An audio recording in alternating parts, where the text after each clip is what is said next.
Friends, welcome all of you मार्गदर्शन the learning world में। आज के वीडियो में हम पाश्चात्य एवं भारतीय राजनीतिक सिद्धांत से संबंधित प्रश्नों को देखेंगे। ये भाग 2 है। आइए शुरू करते हैं।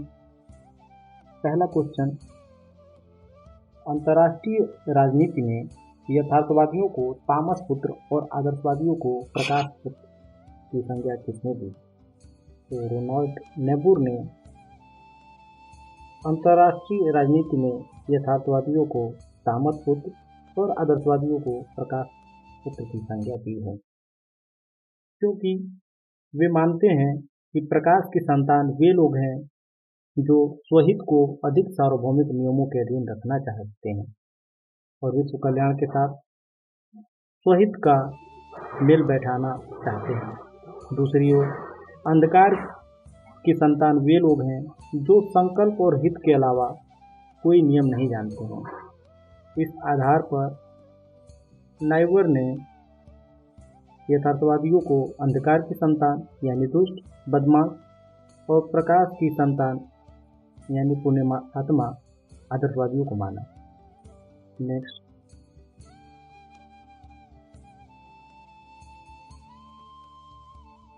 मूने के अनुसार स्टाफ कार्य के 3 पक्ष कौन कौन से हैं? सूचनात्मक, परामर्शकारी, पर्यवेक्षणात्मक या सभी। तो मूने के अनुसार स्टाफ कार्य के ये तीनों ही कार्य हैं। सूचनात्मक कार्य मतलब स्टाफ का सूचना संबंधित कार्य। वह प्रमुख कार्यकारी के लिए उन समस्त सूचनाओं का संग्रह करता है जिसके आधार पर मुख्य कार्यकारी निर्णय लेता है। परामर्शकारी कार्य यानी स्टाफ का सूचना के साथ साथ यह काम भी होता है कि वह मुख्य कार्यकारी को परामर्श दे जिसके आधार पर वह निर्णय ले सके। हालांकि कार्यकारी को उसके सिफारिशों को मानने के लिए कोई बाउंडेशन नहीं है। और पर्यवेक्षणकारी यानी स्टाफ को यह भी देखना होता है कि जो मुख्य कार्यकारी है जिसे निर्णय लेना है, किंतु प्रत्येक व्यक्ति यह जानता है कि संसद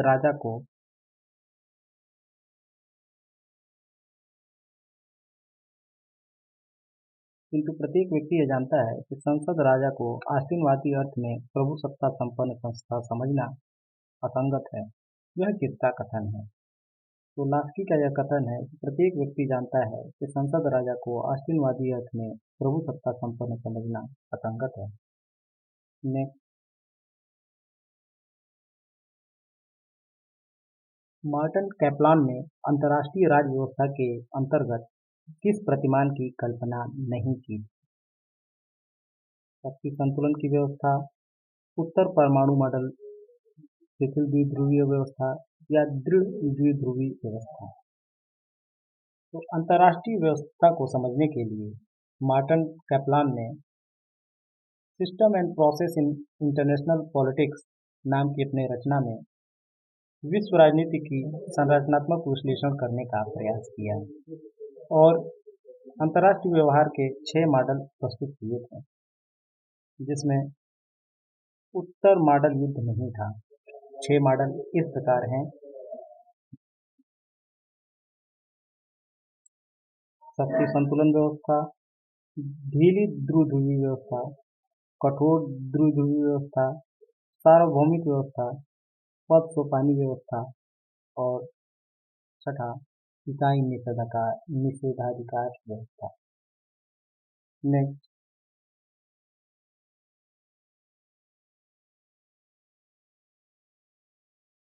संरचनात्मक प्रक्रियात्मक उपागम से इसके नाम के साथ जुड़ा है। तो आमंड और पावेल के साथ संरचनात्मक प्रक्रियात्मक उपागम जुड़ा है। तुलनात्मक राजनीति के क्षेत्र में व्यवस्था विश्लेषण का संरचनात्मक प्रक्रियात्मक उपागम स्टेन के निवेश निर्गत यानी इनपुट आउटपुट विश्लेषण से उत्पन्न असंतोष के कारण अस्तित्व में आया। इस उपागम का प्रयोग आमंड एवं पावेल ने किया है। नेक्स्ट,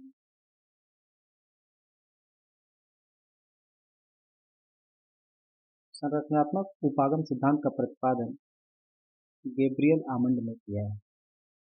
किसी भी राजनीतिक व्यवस्था में विशेष संरचना के द्वारा ही विशिष्ट कार्य संपादन किया जाता है। इस तथ्य को स्पष्ट करने के लिए गैब्रियल आमंड ने स्ट्रक्चरल फंक्शनल थ्योरी प्रस्तुत किया। नेक्स्ट, आमंड के हित अभिव्यक्त करने वाले संरचनाओं के वर्गीकरण में शामिल नहीं है। तो आमंड ने दबाव समूह की 4 श्रेणियों में विभक्त किया है, जिसमें संस्थात्मक दबाव समूह, समुदायात्मक दबाव समूह और प्रदर्शनात्मक दबाव समूह आते हैं। प्रजातीय संरचनाएं या दबाव समूह आमंड के हित अभिव्यक्ति करने वाले संरचनाओं यानी दबाव समूह के वर्गीकरण में शामिल नहीं है।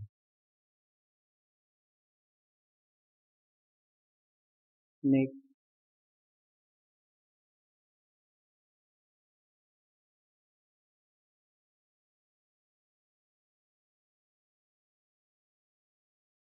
इसे वैज्ञानिक प्रबंध का पिता कहा जाता है। एफ डब्ल्यू टेलर को वैज्ञानिक प्रबंध का पिता कहा जाता है। वैज्ञानिक प्रबंध में आयोजन, अनुसंधान, विश्लेषण, प्रयोग, विवेक आदि बातों को अधिकतम महत्व दिया जाता है। वैज्ञानिक प्रबंध अस्पष्टता प्रबंध की वैज्ञानिक विधि है, जिसके द्वारा साधनों का आदर्शतम समन्वय करके न्यूनतम लागत पर अधिकतम उत्पादन प्राप्त किया जाता है। यानी समन्वय ऐसा कि मिनिमम इनपुट पर मैक्सिमम आउटपुट प्राप्त किया जा सके। यह है वैज्ञानिक प्रबंध और इस प्रबंध के पिता या उत्पत्ति का श्रेय डब्ल्यू एफ टेलर को दिया जाता है। नेक्स्ट, इनमें से कौन यथार्थवादी नहीं है? तो हॉब्स यथार्थवादी हैं, थुसिडाइज यथार्थवादी हैं, मैकियावेली यथार्थवादी हैं, कांट यथार्थवादी नहीं, आदर्शवादी। आदर्शवाद या प्रत्ययवाद उन विचारों और मान्यताओं की समेकित विचारधारा है जिसके अनुसार इस जगत की समस्त वस्तुएं विचार यानी कि चेतना की अभिव्यक्ति है। नेक्स्ट, किसने कहा ज्ञान शक्ति है? तो ज्ञान शक्ति है, यह सूक्ति फ्रांसिस बेकन की है, जो कि ऑप्शंस में दिया नहीं गया है, इसलिए इस क्वेश्चन पे स्टार बनाया गया। फ्रांसिस बेकन का यह कथन है कि ज्ञान शक्ति है। फ्रांसिस बेकन अंग्रेजी दार्शनिक और न्यायविद हैं, जिसे वैज्ञानिक पद्धति का उन्नायक माना जाता है। यह ब्रिटिश अनुभववादी परंपरा का प्रथम सिद्धांतकार थे, जिसे जॉन लॉक, डेविड ह्यूम, मिल रसेल ने आगे बढ़ाया। बेकन का विचार कि विज्ञान को मानवता के हित और लाभ का साधन बनना चाहिए। बेकन का तर्क यह है कि प्रकृति के बारे में हम जो ज्ञान प्राप्त करते हैं, उससे हमें प्रकृति पर नियंत्रण स्थापित करने की शक्ति प्राप्त होती है।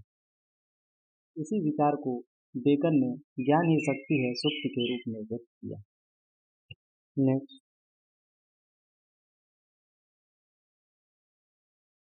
शासकीय विचारधारा की संकल्पना इनमें से किसकी संकल्पना है? शासकीय विचारधारा मोस्का की संकल्पना है।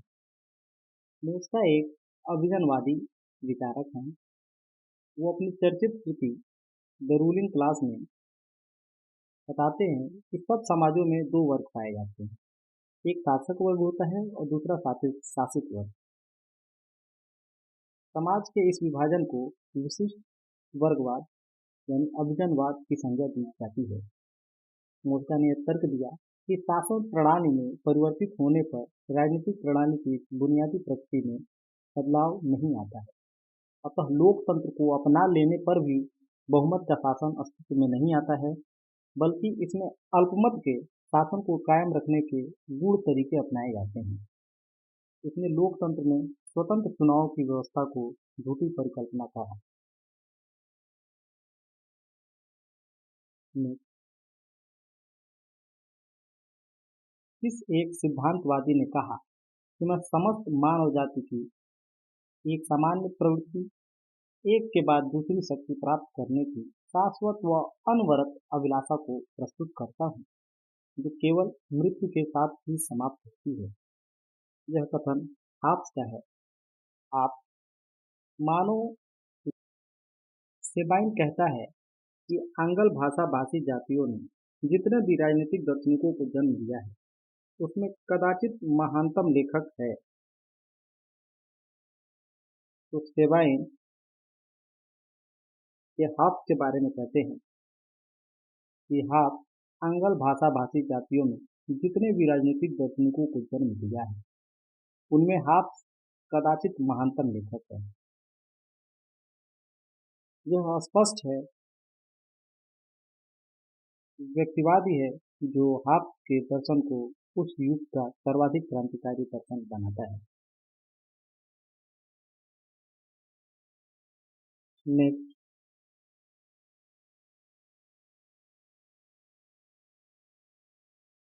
किसने बुद्धिजीवियों के वर्चस्व के सिद्धांत का प्रतिपादन किया?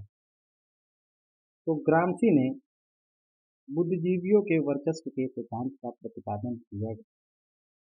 ग्रामसी का प्रमुख सिद्धांत हेजेमोनी का सिद्धांत है, यानी प्राधान्य का सिद्धांत ग्रामसी का प्रमुख सिद्धांत है। इसमें वह बुद्धिजीवी की परिभाषा करते हैं और बताते हैं कि प्रत्येक सामाजिक समूह का अपना एक बौद्धिक वर्ग होता है।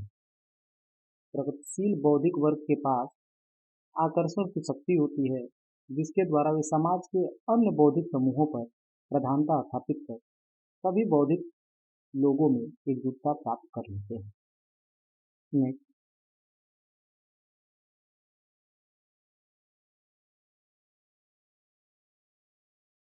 लासवेल व मोस्का का संबंध किससे है? तो लासवेल और मोस्का का संबंध अभिजन वर्ग से है। अभिजन वर्ग सिद्धांत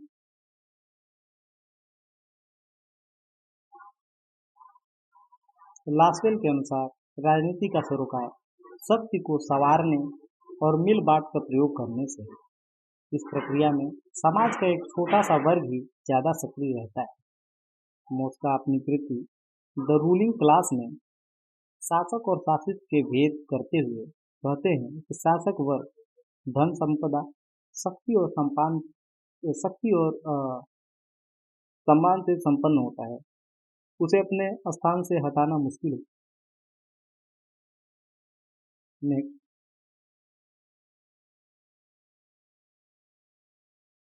शक्ति के संदर्भ में किया जाने वाला राजनीतिक कार्य राजनीति है।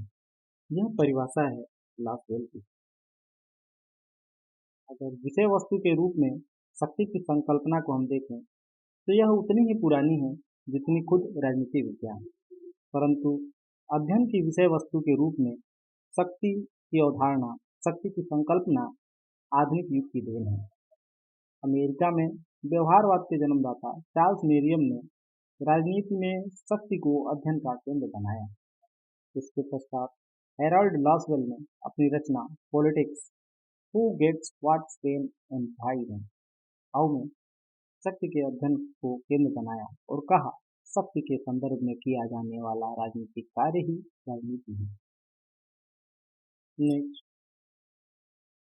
शांति पर्व अध्याय है। तो शांति पर्व महाभारत का अध्याय है। यह महाभारत का 12वां अध्याय है। इसमें धर्म, दर्शन, राजनीति और अध्यात्म का ज्ञान निरूपित किया गया है। इसके अंतर्गत 3 उपवर्ग हैं: राजधर्मानुशासन पर, आपद धर्म और मोक्ष धर्म पर। नेक्स्ट,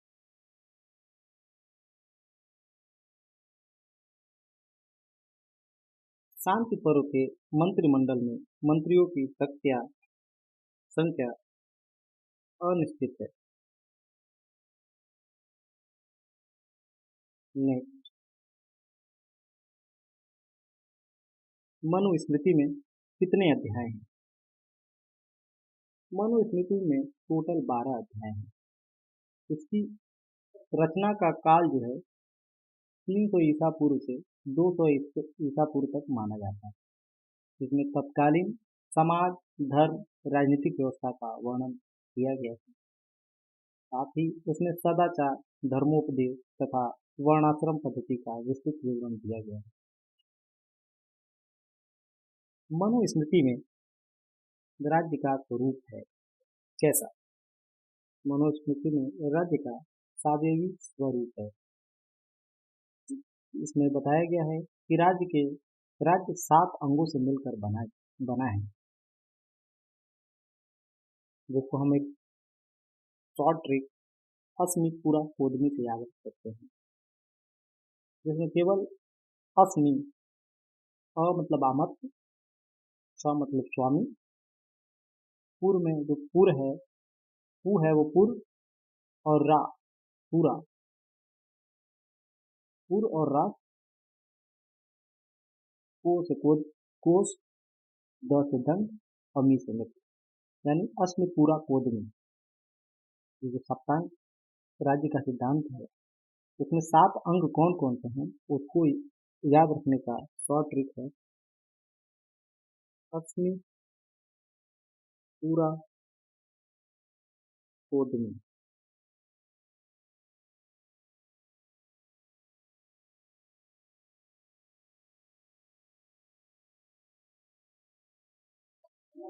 मनु किस परंपरा के चिंतक थे? मनु अर्थशास्त्र परंपरा के चिंतक थे। हिंदुओं का कानून साहित्य 3 वर्गों में विभाजित है: धर्मसूत्र, धर्मशास्त्र और टीकाएं। इन 3 वर्गों में धर्मशास्त्रों का महत्व अत्यधिक है और धर्मशास्त्रों में सर्वप्रमुख स्थान मनुस्मृति का है।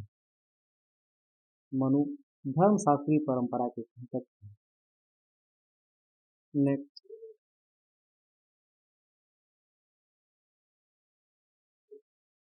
कौटिल्य के राजनीतिक विचार किस पश्चिमी विचारक से मेल खाते हैं? तो कौटिल्य का विचार जो है मैकियावेली के विचारों से मेल खाते हैं। दोनों में काफी समानता है। कौटिल्य को ऐसे भारत का मैकियावेली भी कहा जाता है। दोनों ने झूठ, छल, कपट आदि साधनों को महत्वपूर्ण बताया। दोनों ने अंतर्राष्ट्रीय संबंध, राज्य का संरक्षण आदि विषयों पर यथार्थवादी दृष्टिकोण अपनाते हैं। मैकियावेली की पुस्तक द प्रिंस है, जबकि कौटिल्य की पुस्तक अर्थशास्त्र है। नेक्स्ट, प्राचीन भारत का मैकियावेली किसे कहा जाता है? कौटिल्य को। नेक्स्ट, कौटिल्य का अर्थशास्त्र प्रस्तुत करता है सरकार की कला और राज्य के सिद्धांत, ए और सी। सामान्यतः कौटिल्य के अर्थशास्त्र में वह सभी विषय सम्मिलित है जिनका संबंध मनुष्य के जीवन से है, किंतु विशेषतः यह सरकार की कला और राज्य के सिद्धांत को प्रस्तुत करता है। कौटिल्य की इस रचना में स्वतंत्र रूप से अर्थशास्त्र के किसी भी सिद्धांत का उल्लेख नहीं मिलता।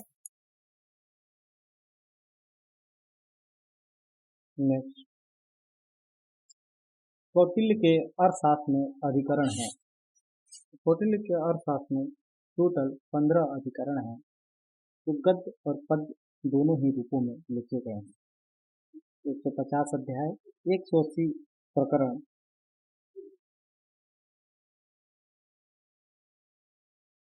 नेक्स्ट, कौटिल्य द्वारा राज्य के किस सिद्धांत का प्रतिपादन किया गया है?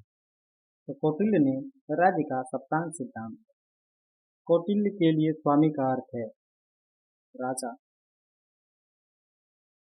कौटिल्य का मंडल सिद्धांत किससे संबंधित है? तो कौटिल्य का मंडल सिद्धांत विदेश नीति से संबंधित है। कौटिल्य अपने मंडल सिद्धांत में अनेक राज्यों के समूह तथा मंडल में विद्यमान राज्यों का एक दूसरे के प्रति व्यवहार में लाई जाने वाली नीति का वर्णन करते हैं। कौटिल्य मंडल सिद्धांत के अंतर्गत बारह राज्यों के समूह, जिसे राज्यमंडल कहते हैं, के माध्यम से संबंधों का निर्धारण हेतु अपनाए जाने वाली संभावित नीतियों की विशद व्याख्या की है। नेक्स्ट, कौटिल्य के अनुसार मंत्रिपरिषद में मंत्रियों की नियुक्ति का क्या आधार था? कौटिल्य मंत्रिपरिषद में मंत्रियों की नियुक्ति का आधार योग्यता को मानते हैं। इस संबंध में उसने बहुत कठोर और उच्च स्तर निर्धारित किए हैं। उनका विचार है कि सभी प्रकार की क्षमताओं और योग्यताओं से युक्त निष्कलंक व्यक्ति को ही मंत्रिपरिषद में स्थान दिया जाना चाहिए। नेक्स्ट,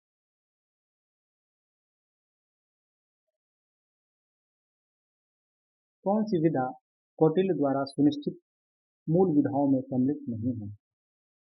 वार्ता सम्मिलित है, आन्वीक्षिकी सम्मिलित है और त्रयी भी सम्मिलित है। कौटिल्य की सुनिश्चित मूल विधाओं में वार्ता, त्रयी, आनुवंशिकी और दंड नीति सम्मिलित है। आनुवंशिकी मतलब दर्शन और योग की चर्चा। त्रयी मतलब सामाजिक व्यवस्था, 4 वर्णाश्रम, 4 पुरुषार्थ और 4 आश्रम पर टिका होता है। वार्ता यानी आर्थिक गतिविधियों जैसे कृषि और पशुपालन की चर्चा वार्ता में की गई है। और दंड नीति यानी शासन की कला जैसे विदेश नीति, कूटनीति, पुलिस, गुप्तचर और अंतर्राष्ट्रीय संबंध की चर्चा दंड नीति में की गई है। इसलिए निरुक्त जो है वह कौटिल्य द्वारा सुनिश्चित मूल विधाओं में सम्मिलित नहीं है। नेक्स्ट,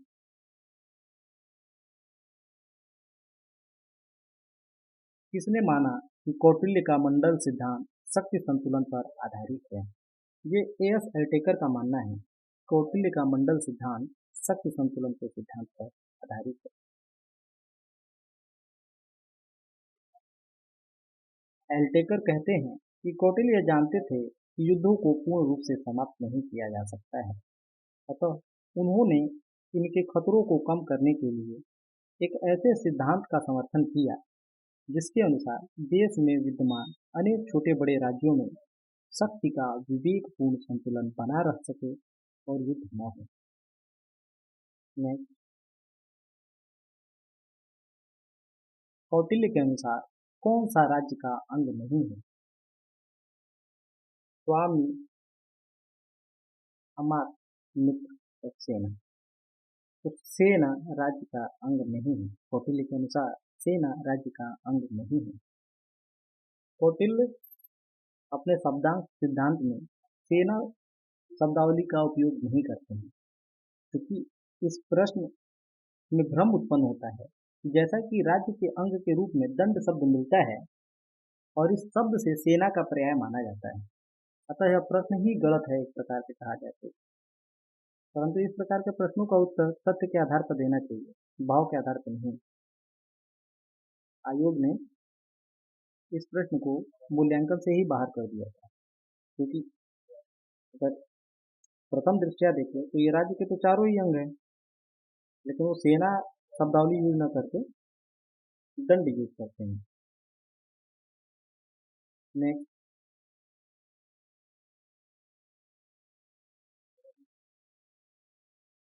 कौटिल्य के अनुसार राज्य का मुख्य कार्य है तो विधि निर्माण कार्य है, अति भौतिक जीवन जीना नहीं है, विधि को लागू करना है और आतताई अधिकारियों को दंडित करना है। लेकिन मुख्य कार्य जो होता है राज्य का, वो विधि को लागू करना ही होता है। नेक्स्ट,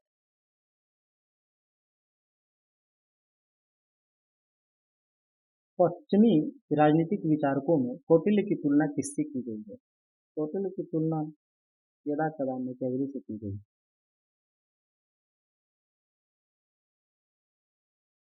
नेक्स्ट, कौटिल्य समर्थक था तो कौटिल्य सीमित राजतंत्र का समर्थक था। कौटिल्य ने राजा को राज्य का केंद्र मानते हुए भी उसे कल्याणकारी तथा जनता के प्रति उत्तरदायी होने के लिए सलाह देते हैं, क्योंकि उनके अनुसार राजा कर्तव्यों से बंधा होता है। हालांकि वो राजा को सर्वोपरि मानते हुए भी उसे निरंकुश शक्तियां नहीं देते हैं। उन्हें उन्होंने राजा की दिनचर्या को भी पहरों में बांटा है, अर्थात वे राजा के लिए दिन तथा रात रात को 8-8 पहरों में विभाजित करते हैं। नेक्स्ट, कौटिल्य के अनुसार राज्य के तत्व हैं। तो राज्य के साप्तांग सिद्धांत यानी ऑप्शन डी, स्वामी अमात्य जनपद कोष दुर्ग दंड और मुक्ति। नेक्स्ट,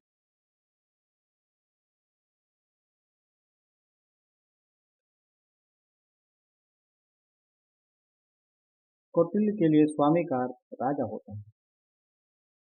नेक्स्ट, कौटिल्य के अनुसार राजमंडल में कितनी संख्या होनी चाहिए? तो कौटिल्य के राजमंडल में 12 संख्या होनी चाहिए। कौटिल्य अर्थशास्त्र के छठे अधिकरण में मंडल सिद्धांत का वर्णन करते हैं। मंडल का अर्थ होता है देशों का समूह। उन्होंने मंडल में 12 प्रकार के देशों का जिक्र किया है। विजिगीषु, अरि, मित्र, अरिमित्र, मित्रमित्र, अरिमित्रमित्र। यह तो हुए सामने के देश। पीछे के भी देश हैं, पारसी ग्रह, आक्रांत, पारसी ग्रह सार और आक्रांत सार। इसके अतिरिक्त दो और देश हैं, मध्यमा और उदासीन। नेक्स्ट, कौटिल्य के मंडल में कितने राजा सम्मिलित हैं? तो कौटिल्य के मंडल में 12 राजा सम्मिलित हैं। कौटिल्य द्वारा दिया गया योगक्षेम का सिद्धांत का अर्थ है प्रसन्नता और समृद्धि का विचार है योगक्षेम का सिद्धांत। राज्य की उत्पत्ति के संदर्भ में कौटिल्य सामाजिक समझौते के पक्षधर थे। मार्क्स न्याय के से तंग आकर लोगों ने मनु को अपना राजा चुना तथा कृषि उपज का छठा भाग तथा स्वर्ण का 10वां भाग देने को स्वीकार किया। इसके बदले में राजा उनके योगक्षेम को बनाए रखते हैं। नेक्स्ट,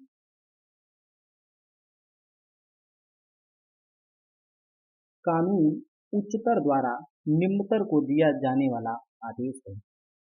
यह कानून की परिभाषा ऑस्टिन का है। ऑस्टिन कहते हैं कि कानून उच्चतर द्वारा निम्नतर को दिया गया आदेश है।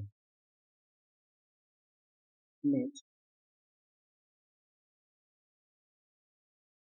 किसने कानून को उच्चतर द्वारा निम्नतर को दिया गया आदेश कहा? ऑस्टिन ने। ये क्वेश्चन बार बार आता है और इतना रिपीटेशन है, ये रिपीटेशन दिखाता है ये क्वेश्चन कितना इम्पोर्टेंट है। यह निश्चित है कि सरकार की उत्पत्ति बल प्रयोग के परिणाम स्वरूप तथा बल प्रयोग द्वारा होती है। ये स्पेंसर का कथन है कि सरकार की उत्पत्ति बल प्रयोग के परिणाम स्वरूप तथा बल प्रयोग द्वारा होती है। राज्य सत्ता के विकास में शक्तिशाली व्यक्तियों का आतंक छा जाता है। उनकी शक्ति से अन्य व्यक्ति भयभीत होने लगते हैं। इस भय के कारण ही शक्तिशाली व्यक्ति उन पर नियंत्रण रखने लगता है। यह नियंत्रण राज्य सत्ता का प्रथम अक्षर होता है।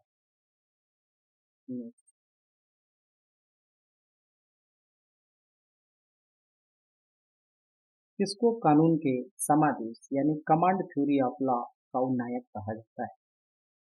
तो ऑस्टिन को कमांड थ्योरी ऑफ लॉ का उन्नायक कहा जाता है। ऑस्टिन कहते हैं कानून उच्चतर द्वारा निम्नतर को दिया गया आदेश है, यानी कानून संप्रभु का आदेश है। नेक्स्ट, कानून संप्रभु का आदेश है, यह ऑस्टिन का कथन है। कानून संप्रभु किया गया है, ऑस्टिन का कथन है।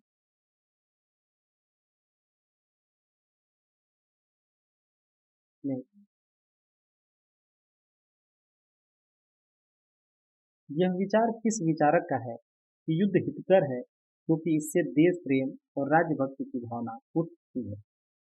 ये हीगल का कथन है कि युद्ध हितकर है क्योंकि इससे देश प्रेम और राज्य भक्ति की भावना उत्पन्न होती है।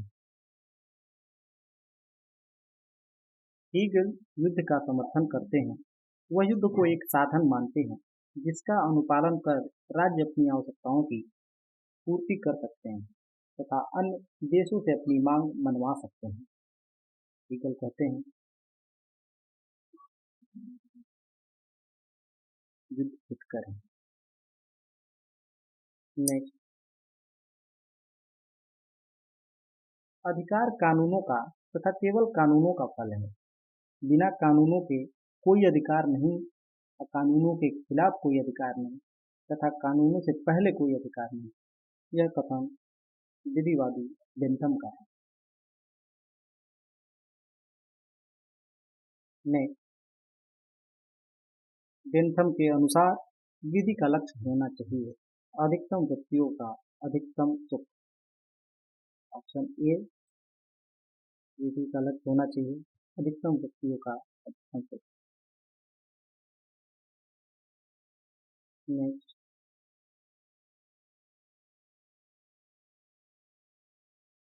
कानून समस्त वासनाओं से रहित विवेक है।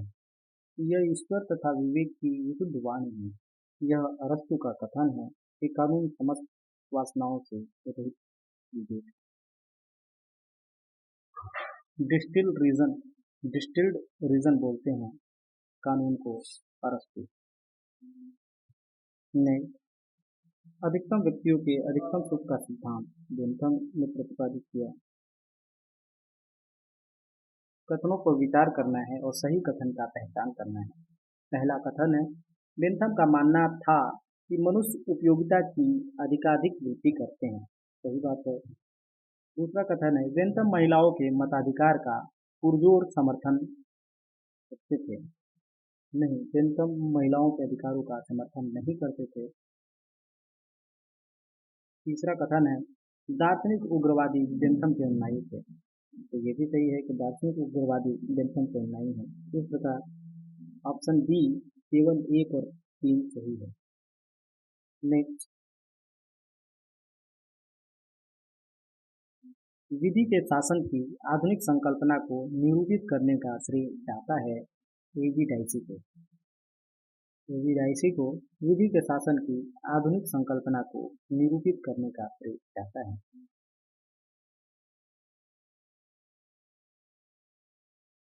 नेक्स्ट, डायसी किस अवधारणा की श्रेष्ठ व्याख्या करते हैं? डायसी विधि के शासन की अवधारणा का श्रेष्ठ व्याख्या करते हैं। नेक्स्ट,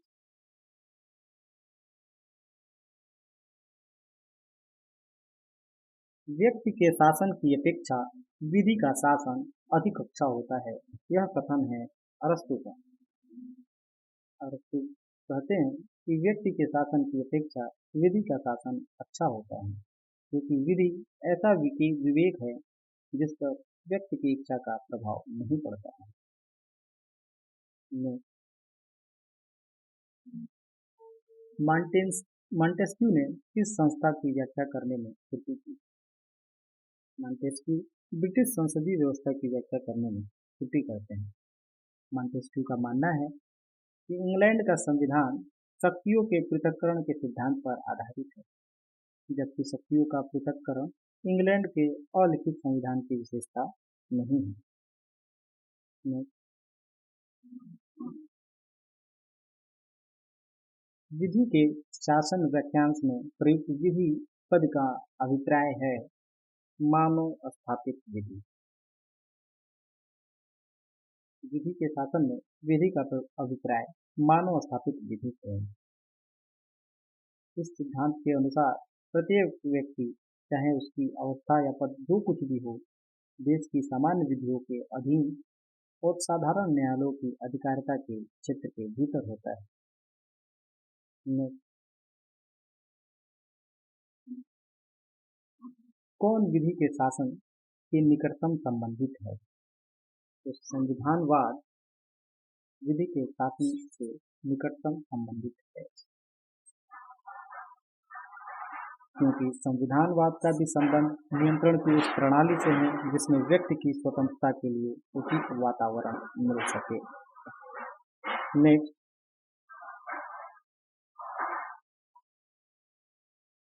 राजनीतिक विचारों के रोमन स्कूल से निम्न में से कौन संबंध है? तो सिसरो रोमन स्कूल से संबंधित हैं। सिसरो रोमन कानून की अवधारणा को विकसित करने के लिए जाने जाते हैं। उन्होंने प्राकृतिक कानून के सिद्धांत का प्रतिपादन किया और घोषित किया कि यह शाश्वत अपरिवर्तनशील है। कोई विधान निर्माता भी इस कानूनों का उल्लंघन नहीं कर सकता। नेक्स्ट, दंड का प्रतिकारात्मक सिद्धांत आधारित है। तो बदले के सिद्धांत पर आधारित होता है दंड का प्रतिकारात्मक सिद्धांत। रिट्रीब्यूटिव थ्योरी ऑफ जस्टिस बदला लेने के विचार पर आधारित है। इस सिद्धांत के अनुसार दंड का उद्देश्य अपराधी से अपराध का बदला लेना है। इस सिद्धांत का आधार जैसे को तैसा टिट फॉर टैट का विचार है। प्राचीन काल में ऐसे सिद्धांत दंड सिद्धांत की मान्यता थी, अब नहीं है। नेक्स्ट, जहाँ कानून नहीं वहाँ स्वतंत्रता नहीं, ये लॉक का कथन है। लॉक राज्य की संप्रभुता और उसकी जोर जबरदस्ती की शक्ति को शंका के दृष्टि से देखते हैं और इस पर कानून द्वारा सीमाएं लगाने का प्रयत्न करते हैं। लॉक के अनुसार कानून और स्वतंत्रता एक दूसरे के विरोधी नहीं है। कानून का उद्देश्य व्यक्ति की स्वतंत्रता को बढ़ाना और सुरक्षित करना है। जहाँ कानून नहीं है वहाँ स्वतंत्रता का आशा नहीं की जा सकती।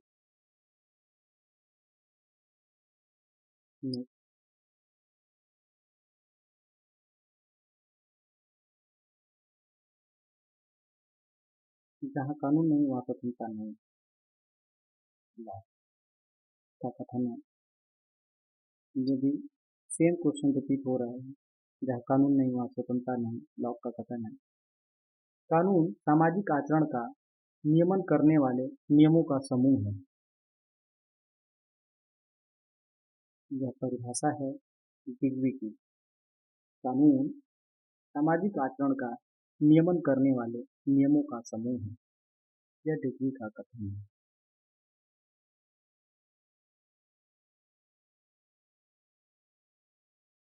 में कौन सा कथन सही है? लॉक ने सरकार और राज्य जैसे शब्दों में भ्रम उत्पन्न किया। नहीं, लॉक सरकार को राज्य से श्रेष्ठ मानता है। नहीं, लॉक ने सरकार और राज्य में विभेद किया है। ये सही है, ऑप्शन सी। लॉक ने सरकार और राज्य में विभेद नहीं किया, ऑप्शन सी डी गलत है। केवल एक कथन सही है, लॉक ने सरकार और राज्य में विभेद किया है। लॉक के अनुसार समाज की स्थापना एक सामाजिक प्रक्रिया है जो सामाजिक जीवन के अस्तित्व का मूल कारण है, जबकि सरकार की स्थापना निश्चित उद्देश्यों की पूर्ति हेतु की जाती है। लॉक के अनुसार सरकार भंग हो जाने पर समाज छिन्न भिन्न नहीं होता। नहीं,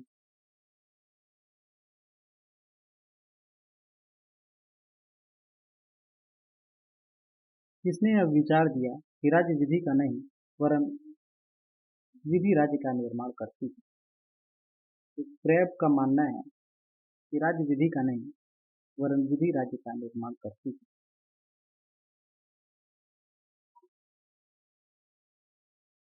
नेक्स्ट, यह राज्य नहीं है जो विधि का सृजन करता है, वरन यह विधि है जो राज्य का सृजन करती है। यह कथन है क्रैब का। नेक्स्ट,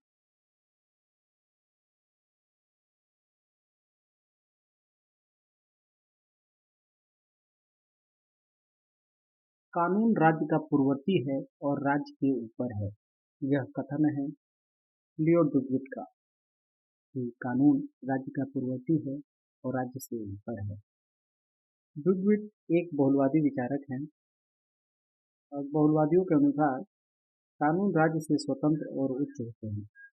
डुगविट की मान्यता है कि विधि राजनीतिक संगठन यानी राज्य से स्वतंत्र और श्रेष्ठ और पूर्वकालिक होती है।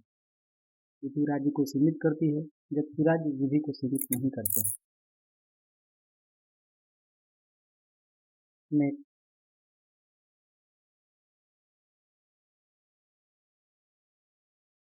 कानून नियमों का वह समूह है जिसे राज्य मान्यता देता है और न्याय व्यवस्था के प्रशासन में लागू करता है।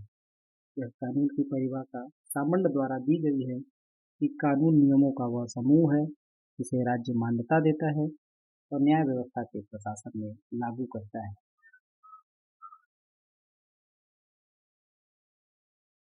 नेक्स्ट,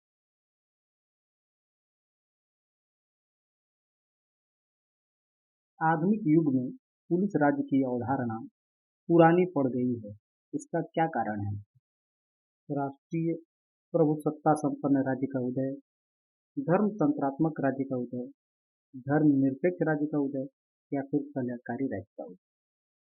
तो कल्याणकारी राज्य के उदय से आधुनिक युग में पुलिस राज्य की अवधारणा पुरानी पड़ गई। कल्याणकारी राज्य में सबके लिए समान अवसर प्रदान करना, अमीरों और गरीबों के अंतर को कम करना और जीवन स्तर को उठाना जैसे आधारभूत तत्व नहीं था। नेक्स्ट,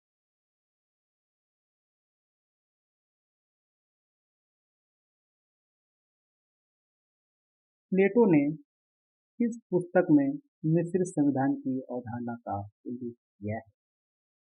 तो प्लेटो ने अपनी पुस्तक द लॉज में मिश्रित संविधान की अवधारणा का उल्लेख किया है। लॉज में प्लेटो राज्य के पतन के कारणों का अध्ययन करने के पश्चात मिश्रित संविधान की अवधारणा का प्रतिपादन करते हैं। प्लेटो ने राज्य के पतन का मुख्य कारण अति के सिद्धांत को बताया। प्लेटो कहते हैं कि एक मिश्रित संविधान या राज्य में राजतंत्र और प्रजातंत्र का सम्मिश्रण रहता है और ऐसा मिश्रित राज्य ही अस्थायी हो सकता है तथा विकास का प्रेरक तत्व बन सकता है। नेक्स्ट, जितांत का अर्थ है। तो जितांत का अर्थ होता है तनाव का शैथिल्य। यह एक फ्रांसीसी शब्द है जिसका अर्थ होता है तनाव में कमी। जितांत का अर्थ यह कदापि नहीं है कि महाशक्तियों के वैचारिक या अन्य प्रकार के मतभेद समाप्त हो गए। जितांत या डेटांत की विशेषता यह है कि दोनों के बीच वैचारिक मतभेद या शांति शक्ति संघर्ष की प्रतियोगिता के बावजूद उनमें विभिन्न क्षेत्रों में सहयोग बना रहता है। जितांत शब्द का प्रयोग विशेष रूप से तत्कालिक विश्व की दो महाशक्तियों अर्थात अमेरिका और सोवियत संघ के बीच तनाव में कमी को के संदर्भ में किया गया है। नेक्स्ट,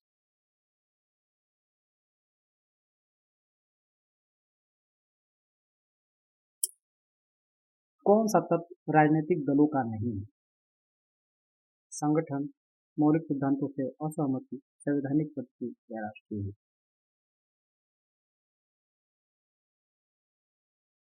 तो राजनीतिक दलों का तत्व होता है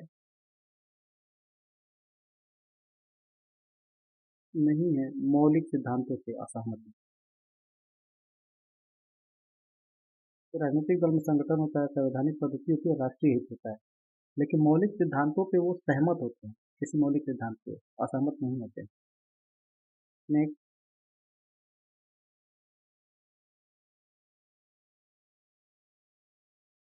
एक सबके लिए और सब एक के लिए अस्तित्व किस संदर्भ में प्रयोग किया जाता है? तो एक सबके लिए और सब एक के लिए सामूहिक सुरक्षा के संदर्भ में प्रयोग किया जाता है। सामूहिक सुरक्षा का अर्थ यह है कि किसी राष्ट्र द्वारा किसी अन्य राष्ट्र पर आक्रमण होगा तो बाकी सब राष्ट्र मिलकर उसका मुकाबला करेंगे। नेक्स्ट, परंपरागत राजनीति विज्ञान का कौन सा लक्षण नहीं है? तो अमूर्त स्वरूप लक्षण है परंपरागत राजनीति विज्ञान का, काल्पनिकता भी लक्षण है और दार्शनिकता पर बल भी परंपरागत राजनीति विज्ञान देता है। लेकिन तथ्यों के अध्ययन पर बल परंपरागत राजनीति विज्ञान नहीं देता है, बल्कि व्यवहारवाद नई पद्धतियों, नई तकनीकों, नए तथ्यों और एक नए व्यवस्थित सिद्धांत के विकास के अध्ययन पर बल देता है। द्वितीय विश्व युद्ध के पश्चात परंपरागत राजनीति विज्ञान के विरोध में एक व्यापक क्रांति हुई, इसे व्यवहारवाद का नाम दिया गया। व्यवहारवाद की आधारभूत मान्यता यह है कि प्राकृतिक विज्ञानों और समाज विज्ञानों के बीच एक गुणात्मक निरंतरता है। नेक्स्ट,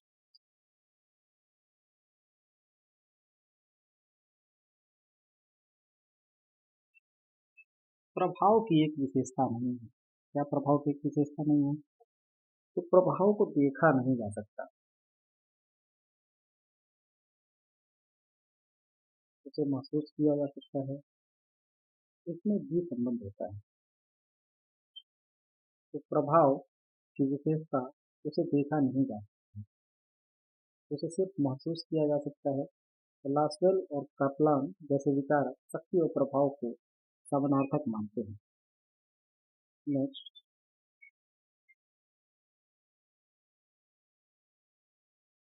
कौन द्विदल पद्धति का एक लाभ है? तो द्विदलीय पद्धति का लाभ कौन सा नहीं है, ये पहचान करना है। तो अस्थायित्व, द्विदलीय पद्धति जहाँ होती है वहाँ अस्थायित्व होता है, वहाँ पे पूर्वानुमेय होता है, निर्वाचक की पसंद का समीकरण भी हो जाता है और समाज का मध्यम से ठीक ढंग से प्रतिबिंबित होता है। तो निर्वाचक की पसंद का सरलीकरण एक लाभ नहीं है। लाभ में स्थिर सरकार, अस्थायी नीतियों का निर्माण, शासन का स्वस्थ एवं रचनात्मक विरोध, पूर्वानुमेय इत्यादि है। लेकिन द्विदलीय पद्धति में राजनीतिज्ञों में असंतोष की भावना उत्पन्न नहीं होने पाती। ये जानते हैं कि आज का विरोधी दल कल का शासक दल होगा, अतः वह केवल रचनात्मक विरोध करके शासन को सुचारू रूप से नियंत्रित करते हैं। नेक्स्ट,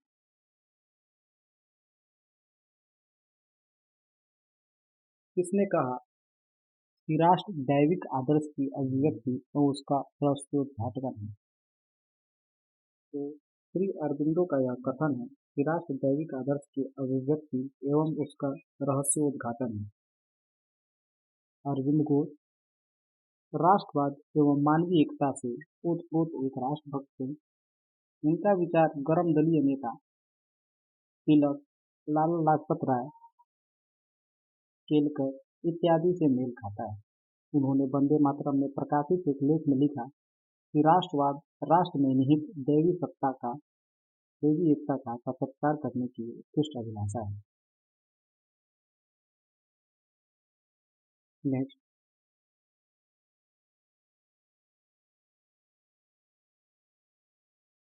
इसके अनुसार आक्रामक राष्ट्रवाद के चार प्रमुख तत्व थे: स्वदेशी, बहिष्कार, राष्ट्रीय शिक्षा और निष्क्रिय प्रतिरोध। तो बाल गंगाधर तिलक के अनुसार आक्रामक राष्ट्रवाद के चार तत्व थे: स्वदेशी, बहिष्कार, राष्ट्रीय शिक्षा और निष्क्रिय प्रतिरोध। तिलक के राष्ट्रीय विचार वेदांत के आध्यात्मिक एकता एवं मानवीय एकता तथा पश्चिमी राष्ट्रवादी विचारकों मैजिनी, बर्क, मिल तथा विल्सन से प्रभावित था। गोखले ने तिलक ने गोखले और रानाडे जैसे उदारवादी विचारकों की आलोचना किया, जो यह मानते थे कि ब्रिटिश शासन भारत के लिए सकारात्मक है। नेक्स्ट,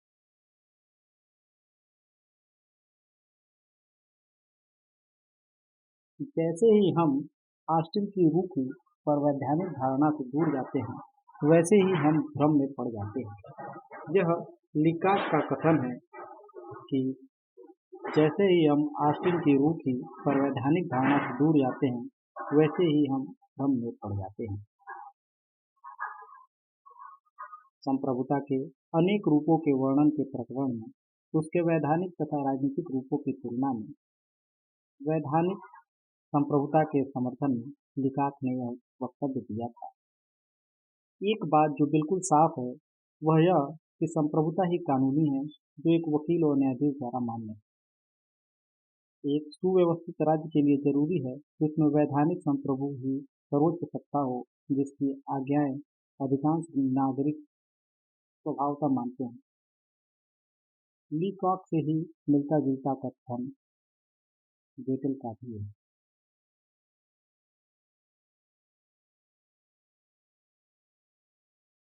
नेक्स्ट, हीगल और ग्रीन सहमत नहीं थे। तो हीगल और ग्रीन किस पर सहमत नहीं थे? पहला, राज्य की नैतिक प्रकृति के विषय में। दूसरा, राज्य के युद्ध लड़ने के अधिकार के विषय में। तीसरा, व्यक्ति द्वारा राज्य के विरोध के विषय में। जो चौथा, इच्छा को राज्य का आधार मानने के विषय में।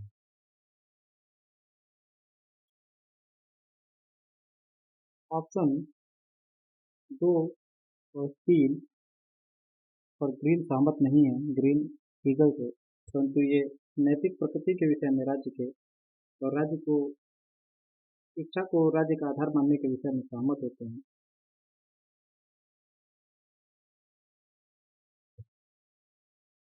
नेक्स्ट,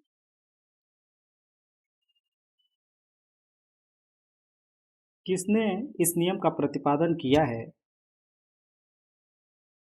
कि कर्मचारी एक दूसरे के लिए कार्य उत्पन्न करते हैं? तो ये नॉर्थव्यूड पार्किंसन का कथन है कि कर्मचारी एक दूसरे के लिए कार्य उत्पन्न करते हैं। नेक्स्ट,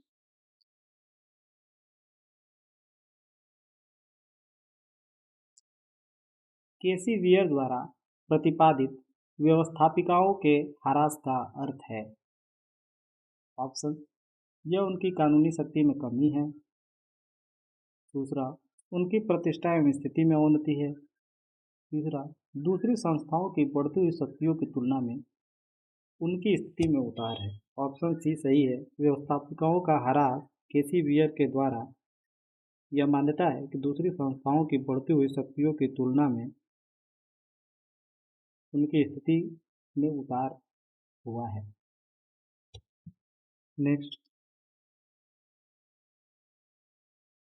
नेतृत्व के सिद्धांत के रूप में पारिस्थितिकीय दृष्टिकोण प्रतिपादित किया गया। तो मिलट ने नेतृत्व के सिद्धांत के रूप में पारिस्थितिकीय दृष्टिकोण प्रतिपादित किया है। मिलट के अनुसार नेतृत्व प्रायः परिस्थितियों के अनुसार बनता और बिगड़ता है। मिलट ने नेतृत्व की दो आवश्यक परिस्थितियां बताई, पहला राजनीतिक और दूसरा संस्थागत। ने हमारी राजनीतिक प्रणाली में मंत्री जो एक उच्च राजनीतिक पद का अध्यक्ष होता है केवल काठ की गुड़िया के समान है। ये मुनरो का कथन है कि हमारी राजनीतिक प्रणाली में मंत्री जो एक उच्च राजनीतिक पद का अध्यक्ष होता है केवल काठ की गुड़िया के समान होता है। नेक्स्ट,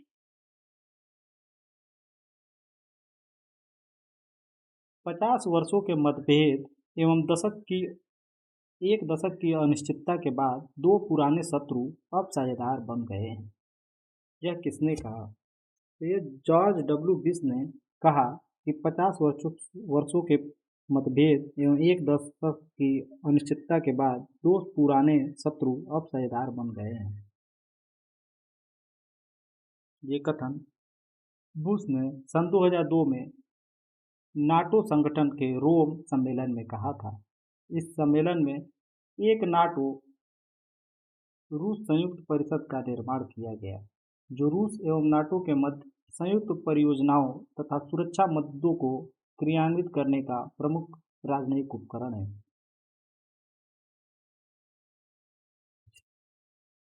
नेक्स्ट,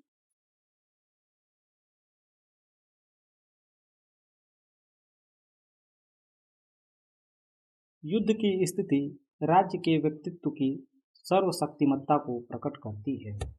यह हीगल का कथन है। हीगल का विचार पूरी तरह से राष्ट्रीय भावना से ओतप्रोत है। वह राष्ट्रीय राज्य का समर्थन करता हुआ उसे मानव संगठन का सर्वोच्च रूप मानता है तथा किसी भी अंतर्राष्ट्रीय अथवा विश्व संस्था को स्वीकार नहीं करता। राज्य के इसी सर्वशक्ति गुण को वह इस रूप में प्रकट करता है कि युद्ध की स्थिति राज्य के व्यक्तित्व की सर्वशक्तिमत्ता को प्रकट करती है। नेक्स्ट,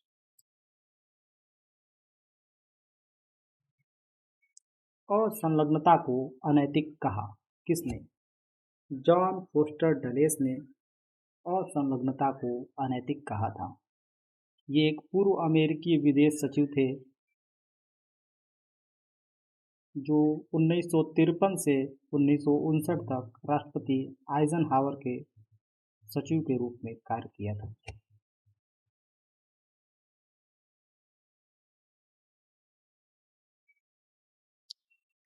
राजनीतिक दल ही देश में तानाशाही के उदय से हमारी रक्षा का सबसे बड़ा साधन है। ये किसका कथन है? तो ये लास्की का कथन है कि राजनीतिक दल ही देश में तानाशाही के उदय से हमारी रक्षा का सबसे बड़ा साधन है। राजनीतिक दल को लोकतंत्र का प्राण कहा जाता है। नेक्स्ट, बेनेडिक्ट एंडरसन ने राष्ट्र की कौन सी विशेषता बताई? तो बेनेडिक्ट एंडरसन का मानना है कि राष्ट्र एक कल्पित समुदाय है। इमेजिन कम्युनिटी है एक राष्ट्र, ऐसा मानना बेनेडिक्ट एंडरसन का था। नेक्स्ट, हॉब्स के अनुसार प्राकृतिक अवस्था क्या थी? तो हॉब्स के अनुसार प्राकृतिक अवस्था पूर्व राजनीतिक और पूर्व सामाजिक दोनों ही थी, या दोनों है कह सकते हैं। नेक्स्ट, आनुपातिक समानता का सिद्धांत सर्वप्रथम किसने प्रतिपादित किया था? तो सर्वप्रथम अरस्तु ने समानता का आनुपातिक सिद्धांत प्रतिपादित किया था। वितरण न्याय का सरोकार सम्मान या धन संपदा के वितरण से है। अरस्तु के अनुसार पद प्रतिष्ठा और धन संपदा का वितरण योग्यता के आधार पर न कि सभी को बराबर होना चाहिए तथा सद्गुण को योग्यता का मापदंड मानना चाहिए, क्योंकि सद्गुणवान मनुष्य ही सांसारिक पद प्रतिष्ठा और धन संपदा को गौण मानते हुए मानव जीवन के ध्येय को सबसे ऊंचा स्थान देता है।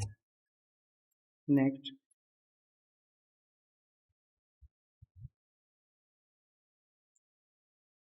यह अभिमत किसका है कि प्रतिस्पर्धा, संघर्ष और शोषण पर आधारित भौतिक प्रगति समाज को अमानवीयता की ओर ले जाती है?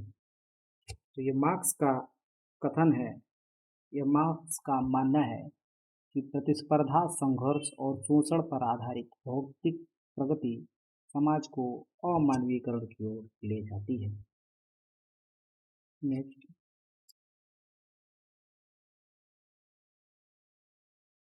इतिहास कुलीन वर्गों का शमशान है। ये अभिजनवर्गवादी पेरेटो का कथन है, इतिहास कुलीन वर्गों का शमशान है। पेरेटो के अनुसार अभिजनों में संचरण होता है।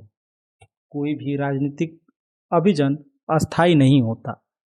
प्रत्येक समाज में व्यक्ति और अभिजन वर्ग अनवरत रूप से ऊंचे स्तर से नीचे स्तर की ओर और नीचे स्तर से ऊपर स्तर की ओर जाते रहते हैं। पतन कारक तत्वों की संख्या बढ़ती रहती है और दूसरी ओर शासित वर्गों में ऊंचे गुणों से संपन्न तत्व उभरते रहते हैं। पेरेटो का कहना है कि इस प्रक्रिया के माध्यम से समाज का प्रत्येक अभिजन वर्ग अंततः नष्ट हो जाता है और उसके स्थान पर दूसरे लोग आ जाते हैं। इसलिए पेरेटो ने इतिहास को कुलीन वर्गों का शमशान कहा था। नेक्स्ट,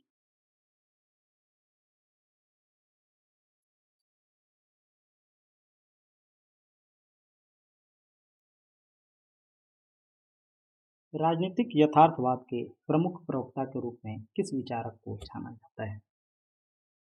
तो राजनीतिक यथार्थवाद के प्रमुख प्रवक्ता के रूप में मर्केंथाउ को जाना जाता है। मर्केंथाउ अपनी पुस्तक पॉलिटिक्स एमंग नेशन में शक्ति को अंतर्राष्ट्रीय राजनीति का केंद्र बिंदु मानते हैं। उनकी दृष्टि में शक्ति राष्ट्र हित का प्रतिबिंब है। मर्केंथाउ ने यथार्थवाद को सैद्धांतिक आधार प्रदान किया है। नेक्स्ट, यथार्थवादी विचार की शास्त्रीय पुस्तक माने जाने वाली कृति पॉलिटिक्स एमंग नेशन के लेखक हैं हैंस जे मर्केंथाउ। नेक्स्ट,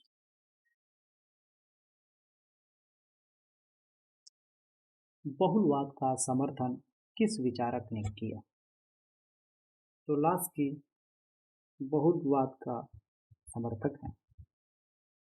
संप्रभुता की अद्वैतवादी अवधारणा के विरुद्ध जिस विचारधारा का उदय हुआ उसे हम राजनीतिक बहुलवाद या बहुसमुदायवाद कहते हैं। बहुलवाद का मत है कि सत्ता का केवल एक स्रोत नहीं है, यह विभिन्न क्षेत्रों में विभाजनीय है और इसे विभाजित किया जाना चाहिए।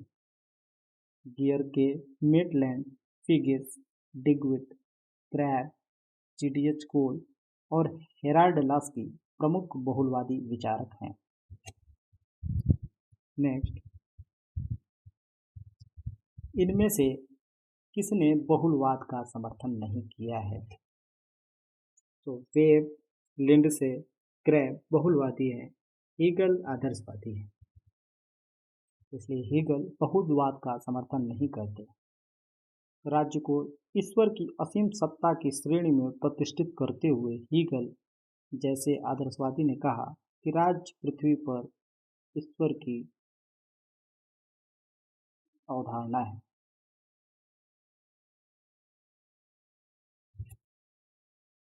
नेक्स्ट,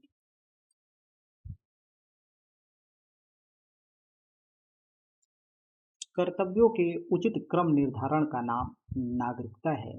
ये परिभाषा विलियम बायड का है कि कर्तव्यों के उचित क्रम निर्धारण का नाम नागरिकता है। आज के जीवन में कर्तव्यों का क्रम निर्धारण बहुत ही महत्वपूर्ण है। व्यक्ति आदर्श नागरिक तभी बन सकता है जबकि उसके द्वारा विविध समुदायों के प्रति अपने कर्तव्य को महत्व दिया जाए। कर्तव्यों के उचित क्रम निर्धारण के आधार पर ही व्यक्ति समाज, राज्य और मानवता की उन्नति में योगदान दे सकता है। कर्तव्यों का उचित क्रम निर्धारण आदर्श नागरिकता का सार है और विलियम ब्राइड के शब्दों में कहा जाए तो कर्तव्यों के उचित क्रम निर्धारण में ही नागरिकता निहित है। नेक्स्ट,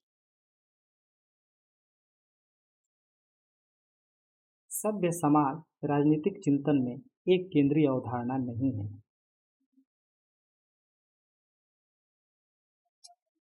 तो सभ्य समाज राजनीतिक चिंतन में बेंथम के अनुसार एक केंद्रीय अवधारणा नहीं है।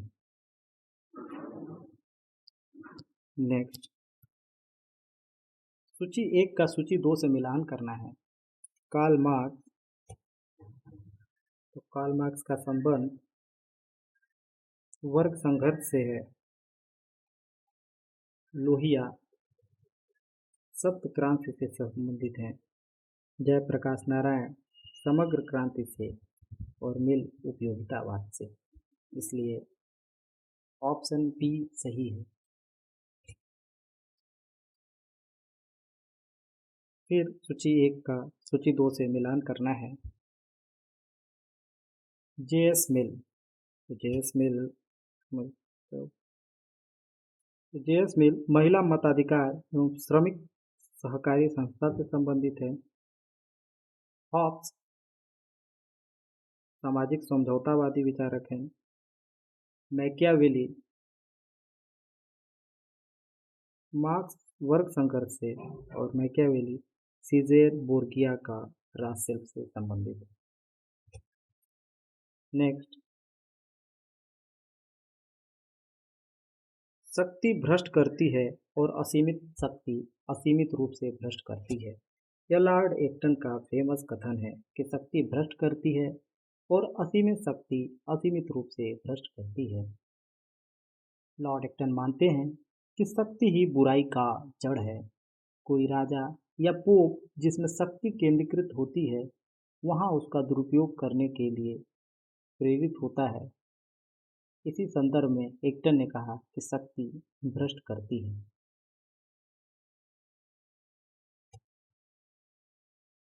नेक्स्ट,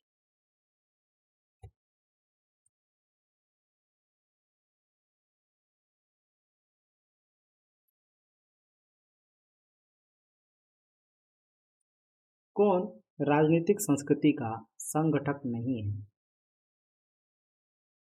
अनुभविक विश्वास, व्यक्तिपरक हित, मूल्य अभिरुचियां या प्रभावी अनुक्रियाएं। तो राजनीतिक संस्कृति का व्यक्तिपरक हित संगठक नहीं है।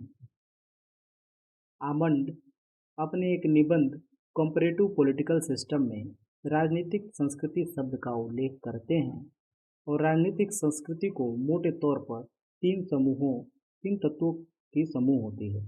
राजनीतिक संस्कृति मोटे तौर पर तीन तत्वों की समूह होती है। वो तत्व होते हैं आनुभाविक विश्वास यानी इम्पीरिकल बिलीफ्स, दूसरा मूल्य अभिरुचियाँ यानी कि वैल्यू प्रेफरेंसेस, और तीसरा होती हैं प्रभावी अनुक्रियाएं यानी अफेक्टिव रिस्पॉन्सेस। नेक्स्ट, राजनीतिक संस्कृति का अभिप्राय है राजनीतिक मूल्य और विश्वास दृष्टिकोण। राजनीतिक मूल्य विश्वास और दृष्टिकोण राजनीतिक संस्कृति का अभिप्राय है। राजनीतिक संस्कृति एक व्यक्तिपरक मूल्य वर्ग है। इसमें राजनीतिक अनुभव, व्यवहार, मूल्य और इस तरह के राजनीतिक विचारधारा के रूप में राजनीतिक मनोविज्ञान के विभिन्न तत्वों, राजनीतिक आदर्शों, विश्वासों, सिद्धांतों का मूल्यांकन मापदंड है। नेक्स्ट,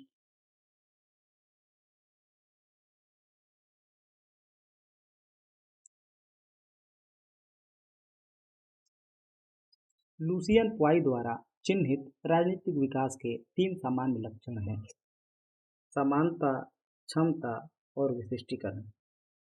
लुसियन पॉय द्वारा चिन्हित राजनीतिक विकास के तीन सामान्य लक्षण हैं: समानता, क्षमता और विशिष्टीकरण। लुसियन पॉय की प्रसिद्ध पुस्तक political culture and political development है। नेक्स्ट,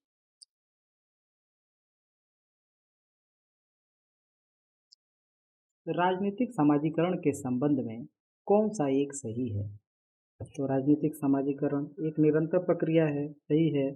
यह प्रक्रिया प्रत्येक समाज में नहीं होती है, गलत, सभी समाजों में होती है। यह एक प्राचीन धारणा है, नहीं, यह नवीन धारणा है, उपयुक्त सभी नहीं। पहला ही कथन सही है कि सामाजिक राजनीतिक समाजीकरण एक निरंतर प्रक्रिया है, अर्थात यह जीवन भर चलने वाली प्रक्रिया है। साथ ही यह एक सार्वभौमिक प्रक्रिया है क्योंकि यह सभी राजनीतिक समाजों में चलती रहती है।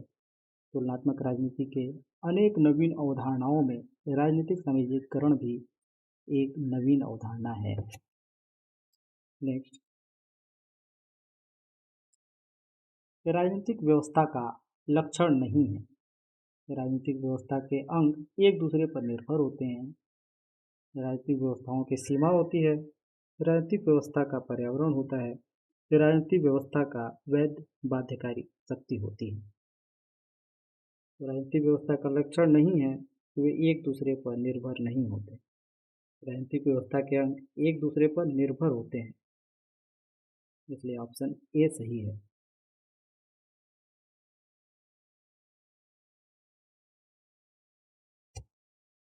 नेक्स्ट,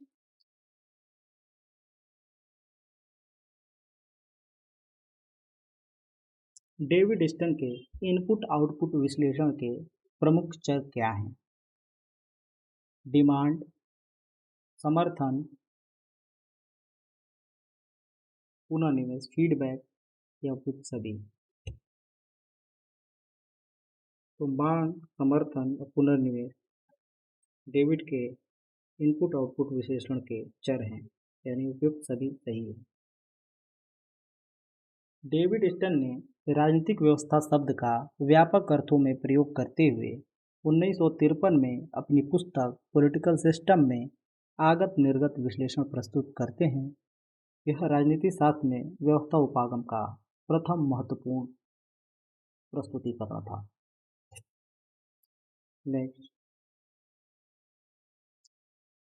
किसने परिभाषित किया कि राजनीतिक संस्कृति किसी राज्य व्यवस्था के सदस्यों में राजनीति के प्रति व्यक्तिगत अभिवृत्तियों और दिग्विन्यासों का प्रतिदर्श है? तो ये आमंड और पॉवेल का कथन है कि राजनीतिक संस्कृति किसी राज्य व्यवस्था के सदस्यों में राजनीति के प्रति व्यक्तिगत अभिवृद्धि और दिग्विन्यासों का प्रतिदर्श है। राजनीतिक संस्कृति को आमंड ने मुख्यतः दो प्रकारों में बांटा, शुद्ध राजनीतिक संस्कृति या विशुद्ध राजनीतिक संस्कृति। नेक्स्ट,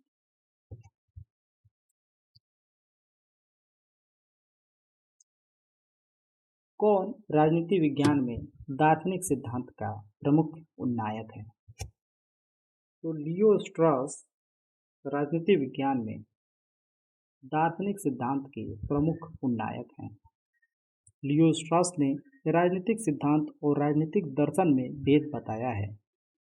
उनकी मान्यता है कि दोनों ही राजनीतिक चिंतन के अंग हैं। उनके अनुसार राजनीतिक सिद्धांत राजनीतिक घटनाओं की प्रकृति को उसके सही रूप में जानने का प्रयत्न है तथा राजनीतिक दर्शन से तात्पर्य यह है कि राजनीतिक गतिविधियों के संबंध में अभिमत के स्थान पर उनकी प्रकृति के संबंध में ज्ञान की स्थापना करने का प्रयत्न है। राजनीतिक गतिविधियों की प्रकृति और अच्छी राजनीतिक व्यवस्था के स्वरूप को उनके सही रूप में जान लेने का प्रयत्न है। नेक्स्ट, गूढ़तंत्र का लौह नियम किसने प्रतिपादित किया? तो रॉबर्ट मिशेल्स ने आयरन लॉ ऑफ एल्गार्की प्रतिपादित किया था। यह एक जर्मन वैज्ञानिक थे। इन्हें राजनीतिक समाज विज्ञान का अग्रदूत भी माना जाता है। मोस्का, पैरेटो, मैक्स वेबर के साथ इसे विशिष्ट वर्गवाद का प्रवर्तक माना जाता है। मिशेल्स ने अपनी कृति पॉलिटिकल पार्टीज में अपना प्रमुख सिद्धांत आयरन लॉ ऑफ ओलिगार्की यानी गूढ़तंत्र का लौह नियम प्रस्तुत किया।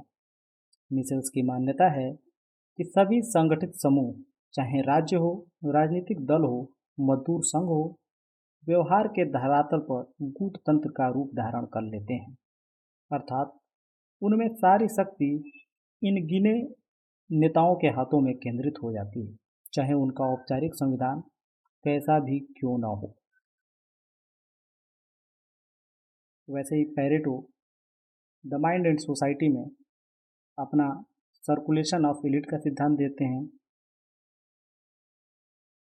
नेक्स्ट,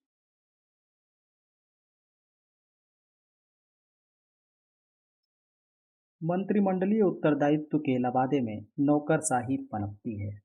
ये रैमजे म्योर का कथन है कि मंत्रिमंडलीय उत्तरदायित्व के लबादे में नौकरशाही पनपती है। रैमजे म्योर के अनुसार हमारी शासन प्रणाली में नौकरशाही की शक्ति बहुत ज़्यादा है, चाहे वह प्रशासन हो, विधायन हो या चाहे हो वित्त। वह मंत्रिमंडलीय उत्तरदायित्व के लबादे में फ्रैंकस्टीन के दैत्य की भांति पनपती और विकसित हुई है और अब यह अपने पैदा करने वाले को ही खा जाना चाहती है। नेक्स्ट, तटस्थता राज्यों की वह अवस्था है जिसमें युद्ध के समय वे इस संघर्ष में भाग नहीं लेते और दोनों युद्धरत पक्षों से अपना शांतिपूर्ण संपर्क बनाए रहते हैं। यह कथन है लॉरेंस का। लॉरेंस के अनुसार तटस्थता राज्यों की वह अवस्था है जिसमें युद्ध के समय वे संघर्ष में भाग नहीं लेते और दोनों युद्धरत पक्षों से अपना शांतिपूर्ण संबंध बनाए रखते हैं। नेक्स्ट,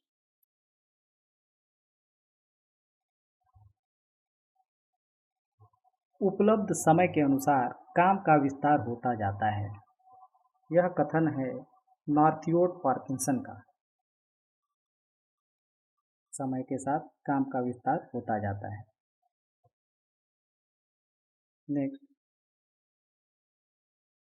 मैक्स वेबर हैं एक जर्मन राजनीति विज्ञानी।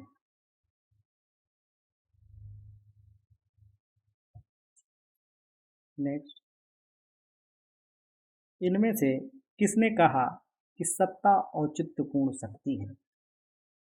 तो मैक्स वेबर कहते हैं कि सत्ता औचित्यपूर्ण शक्ति है।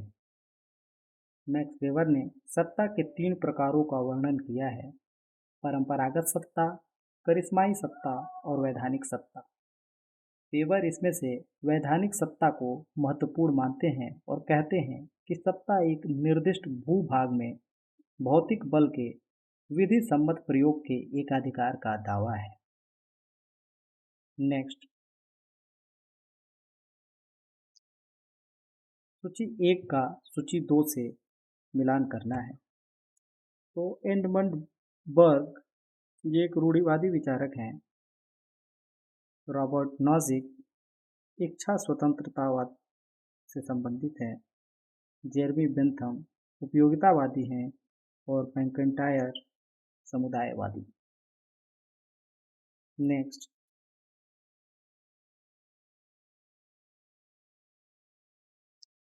सत्ता के 3 स्वांगपूर्ण प्रकार की अवधारणा का प्रतिपादन मैक्स वेबर ने किया था। नेक्स्ट,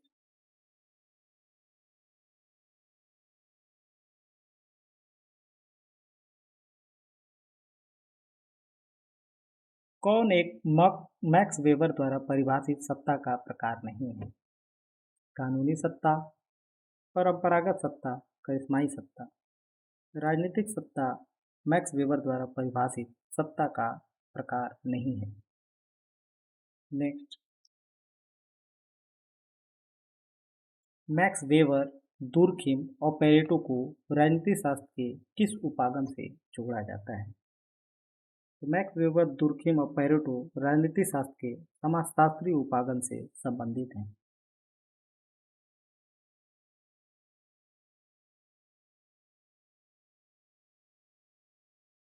नेक्स्ट,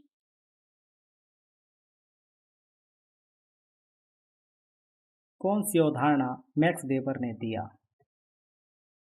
संसदीय वर्चस्ववाद नहीं, लोकतांत्रिक अभिजनवाद नहीं, नैतिक संप्रभुता नहीं।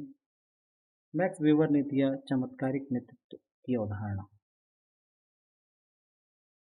प्रशासन पर वेबर के कार्यों में उनके प्रभुत्व, नेतृत्व और वैधता के सिद्धांत विशेष जिक्र के योग्य हैं।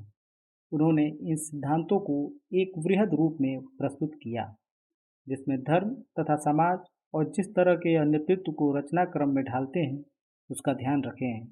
वेबर 3 तरह के अधिकारों और नेतृत्व की प्रकारों की भी विस्तार से व्याख्या करते हैं जिनमें उनका चमत्कारिक नेतृत्व मुख्य है। नेक्स्ट,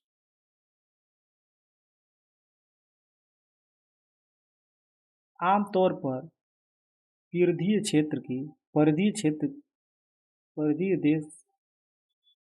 केंद्र पर निर्भर करते हैं। आमतौर पर परिधीय देश केंद्र पर निर्भर होते हैं। निर्मित सामान के लिए आमतौर पर परिधीय देश केंद्र पर निर्भर होते हैं। अंतर्राष्ट्रीय राजनीति के निर्भरता सिद्धांत के अनुसार संसाधन परिधि के देशों से केंद्र के देशों की ओर प्रवाहित होते हैं। इसमें परिधि के देश गरीब और अल्प विकसित होते हैं और केंद्र के देश धनी और विकसित। इसलिए संसाधनों का प्रवाह जो होता है वह गरीब देशों से अमीर देशों की ओर होता है, जिससे परिधि के देशों पर केंद्रीय देशों का वर्चस्व स्थापित हो जाता है। इसका परिणाम होता है कि परिधि के देश पूंजी निवेश, बाजार, ऋण, प्रौद्योगिकी तथा उत्पादित वस्तुओं के लिए केंद्र पर निर्भर हो जाते हैं।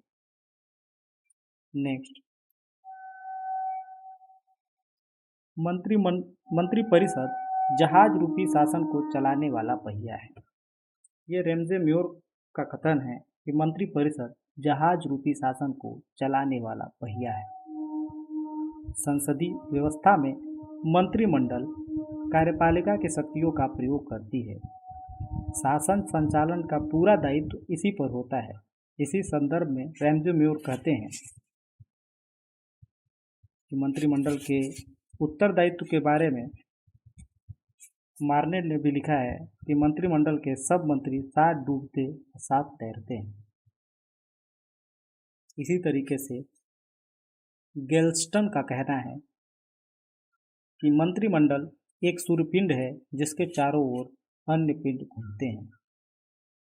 मंत्रिमंडल के बारे में बेजहात का भी कथन है कि यह एक संयोजक समिति है, एक हाइफन है जो जोड़ता है, एक बक्सुआ है जो कार्यपालिका और व्यवस्थापिका को एक साथ बांध देता है।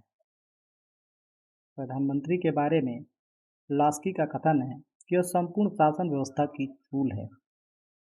प्रधानमंत्री के बारे में वर्मन कहते हैं कि छोटे छोटे नक्षत्रों के बीच चंद्रमा है प्रधानमंत्री।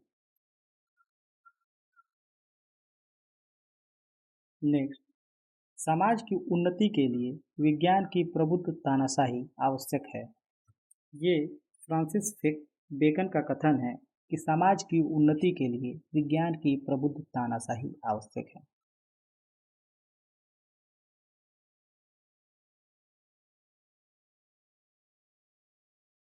नेक्स्ट,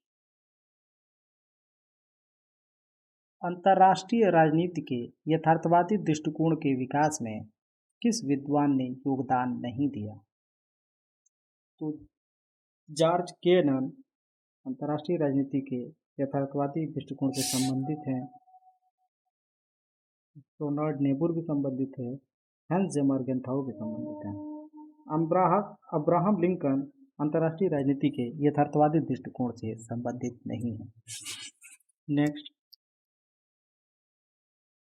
एंटोनियो ग्राम्सी के अनुसार नागरिक समाज की संस्थाएं क्या हैं? परिवार, पाठशाला, धार्मिक संस्थाएं या उपयुक्त सभी। तो एंटोनियो ग्राम्सी के अनुसार परिवार, पाठशाला और धार्मिक संस्थाएं सभी नागरिक समाज की संस्थाएं हैं।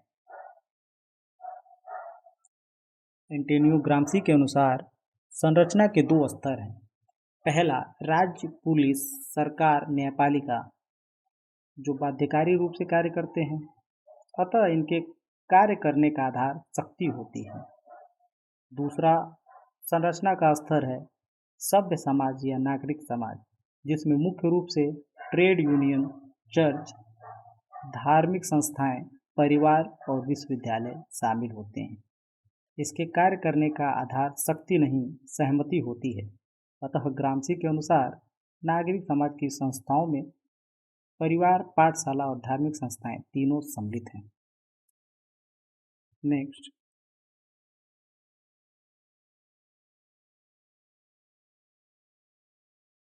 अंतर्राष्ट्रीय राजनीति राष्ट्रों के बीच निरंतर होने वाले शक्ति संघर्ष के अतिरिक्त कुछ भी नहीं है।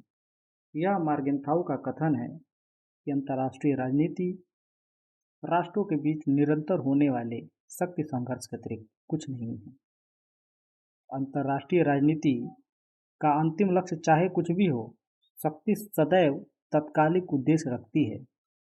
मार्गेंथाउ को यथार्थवादी दृष्टिकोण का प्रमुख प्रवक्ता माना जाता है। नेक्स्ट, आर्थिक मानव की संकल्पना किसने प्रस्तुत की है?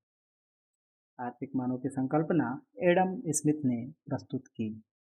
इनकी प्रसिद्ध पुस्तक inquiry into the nature and causes of the wealth of nations जो 1776 में आई, इसमें उन्होंने आर्थिक मानव की संकल्पना प्रस्तुत की थी। एडम स्मिथ को आधुनिक अर्थशास्त्र का निर्माता कहा जाता है। आधुनिक बाजारवाद को भी एडम स्मिथ के विचारों को ही मिली मान्यता के रूप में देखा जाता है। नेक्स्ट, प्रत्येक विचारक अपने युग का शिशु होता है। ये डनिंग का कथन था मैकियावेली के संदर्भ में। साधारणतः प्रत्येक दार्शनिक व विद्वान अपने युग का शिशु होता है, क्योंकि उसके चिंतन पर समकालीन परिस्थितियों, घटनाओं एवं प्रचलित विचारधाराओं का प्रभाव पड़ता ही पड़ता है। साथ ही वो अपने देश और काल के रंग में रंगा होता है। परंतु फिर भी राजनीतिक विचारकों के इतिहास में मैकियावेली को ही अपने युग का शिशु की संज्ञा दी गई है। नेक्स्ट, अल्प विकास को समझाने के लिए डिपेंडेंसी थ्योरी का विचार किसने प्रस्तुत किया? तो समीर अमीन ने अल्प विकास को समझाने के लिए डिपेंडेंसी थ्योरी का विचार प्रस्तुत किए। समीर अमीन ने कहा कि औद्योगिक देश तथा कम विकसित देश इस प्रकार एक दूसरे से संबंध है कि पूंजीवाद को इस बात का अवसर नहीं मिलता कि वह अल्प विकसित देशों में उत्पादन की शक्तियों को विकास का अवसर दिला सके। नेक्स्ट, कौन अंतर्राष्ट्रीय संबंधों में यथार्थवादी सिद्धांत के प्रतिपादक नहीं है? अंतर्राष्ट्रीय संबंधों में यथार्थवादी सिद्धांत के प्रतिपादक मॉर्गेनथाउ, जॉर्ज कैनन और जॉन हर्ज हैं। वुडरो विल्सन यथार्थवादी सिद्धांत से संबंधित नहीं है, बल्कि ये एक आदर्शवादी हैं।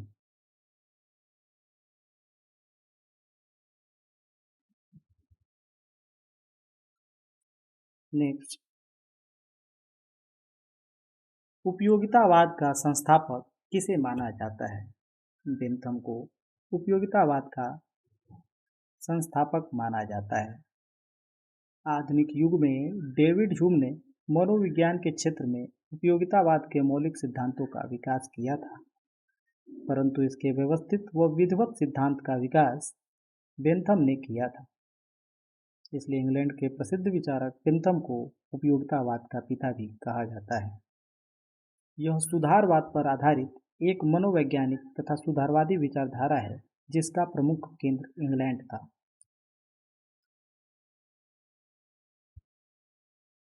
हम बेंथम से लेकर आज तक होने वाले किसी भी वैधानिक सुधार को नहीं जानते जिस पर उसका प्रभाव न पड़ा हो। यह कथन हेनरी मेन का बेंथम के ऊपर था कि हम बेंथम से लेकर आज तक होने वाले ऐसे किसी वैधानिक सुधार को नहीं जानते जिस पर उसका प्रभाव न पड़ा हो। नेक्स्ट,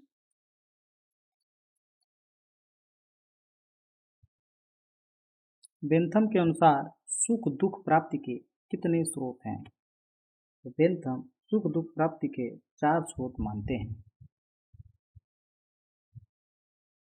नेक्स्ट, बेंथम के अनुसार सुख दुख में अंतर है, केवल मात्रा का अंतर मानते हैं सुख दुख में। बेंथम अपने उपयोगितावादी सिद्धांत में सुख और दुख को मानवीय क्रिया का आधार मानते हुए दोनों में मात्रात्मक अंतर मानते हैं। कानून को सर्वस्वीकार और बाध्यकारी बनाने के लिए बेंथम को यह संकल्पना उचित लगी। नेक्स्ट, किसने दुख व सुख के सिद्धांत का प्रतिपादन किया? बेंथम ने सुख और दुख के सिद्धांत का प्रतिपादन किया है। प्रकृति ने मानव जाति को 2 स्वामियों सुख और दुख के अधीन रखा है, यह विचार बेंथम का है। कौन बहुलवाद के सिद्धांत का समर्थक नहीं है? कियरके बहुलवाद के समर्थक है, मेटलैंड है और जेडीएच कोल है। हॉब्स बहुलवाद सिद्धांत के समर्थक नहीं है। नेक्स्ट,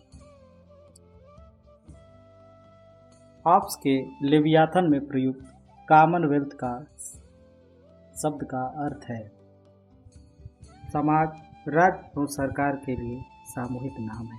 लेवियाथन में कॉमनवेल्थ का अर्थ है समाज, राज्य एवं सरकार के लिए सामूहिक नाम।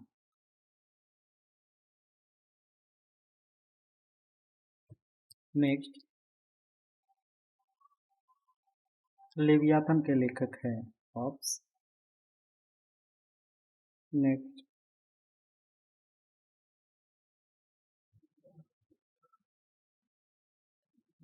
किस राजनीतिक चिंतक ने कहा कि तलवार के बिना संविदाएं केवल शब्द हैं और उनमें वह शक्ति नहीं होगी कि वे मनुष्यों को सुरक्षित कर सके। तो ये हाब्स का कथन है कि बिना तलवार के संविदाएं केवल शब्द मात्र होते हैं। नेक्स्ट,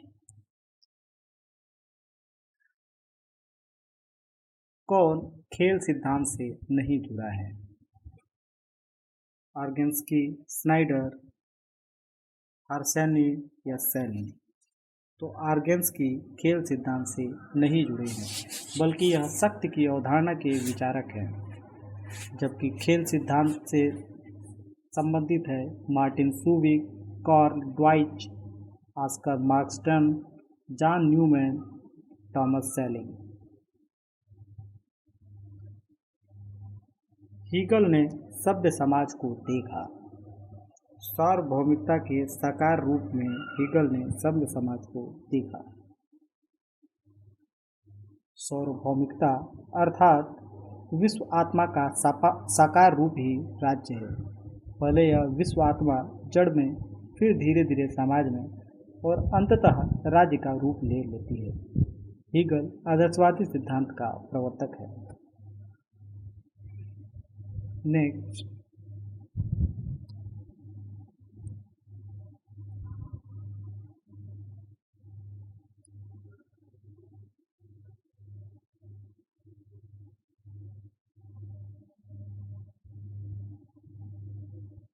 राजनीतिक संस्कृति का प्रयोग सर्वप्रथम आमंड ने किया था। नेक्स्ट, कौन सी सत्ता प्रत्यायोजित नहीं की जानी चाहिए? वित्त संबंधी सत्ता, नियम बनाने की शक्ति या नीति निर्धारित करने की शक्ति? तो इनमें से कोई नहीं प्रत्यायोजित की जानी चाहिए। नेक्स्ट, प्रदत्त विधान किया जाता है, एक कार्यपालिका द्वारा प्रदत्त विधान किया जाता है। मूल तटस्थता किसकी विशेषता है? तो मूल्य तटस्थता व्यवहारवादियों की विशेषता है।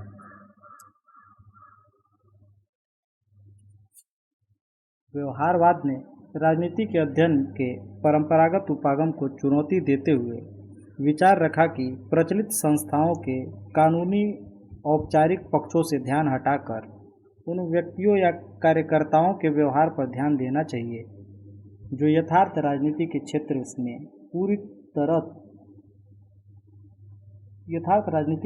में तरह तरह की भूमिका निभाते हैं। व्यवहारवाद मुख्यतः शुद्ध विज्ञान का सिद्धांत है जो मूल्यों से सरोकार नहीं रखता। यह मूल्य तटस्थता की विशेषता रखता है। यह यथास्थिति का समर्थक है जिसे सामाजिक परिवर्तन में कोई अभिरुचि नहीं है। नेक्स्ट,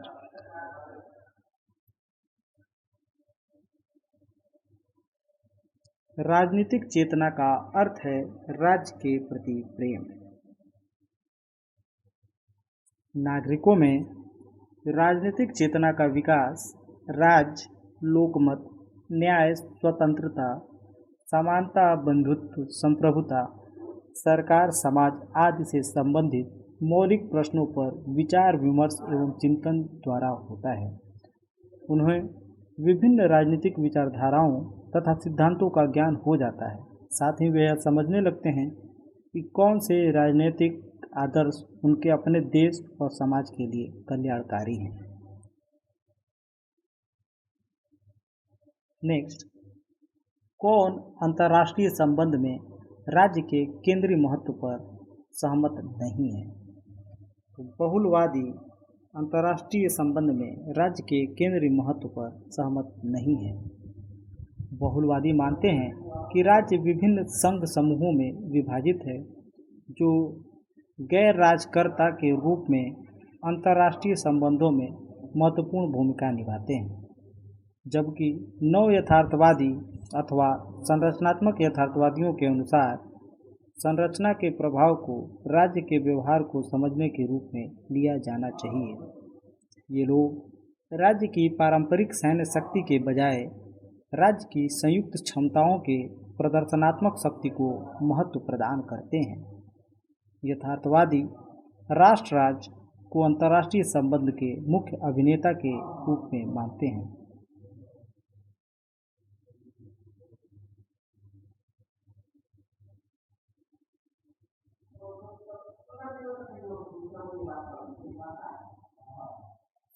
नेक्स्ट,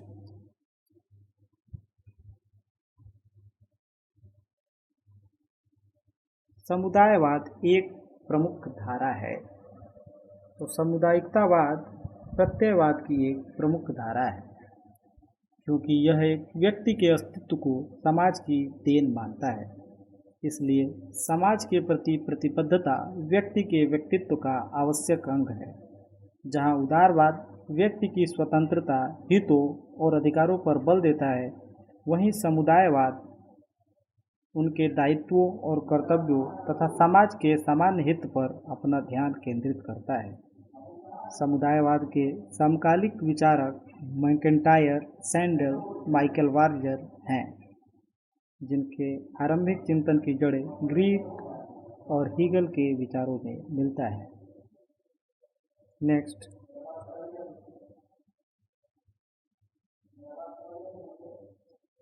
किसने कहा था कि ईश्वर जिन्हें हमें जीवन दिया उसी ने हमारी स्वतंत्रता दी थी है। तो ये जेफरसन का कथन है कि ईश्वर जिन्होंने हमें जीवन दिया उसी के साथ हमें स्वतंत्रता दी थी।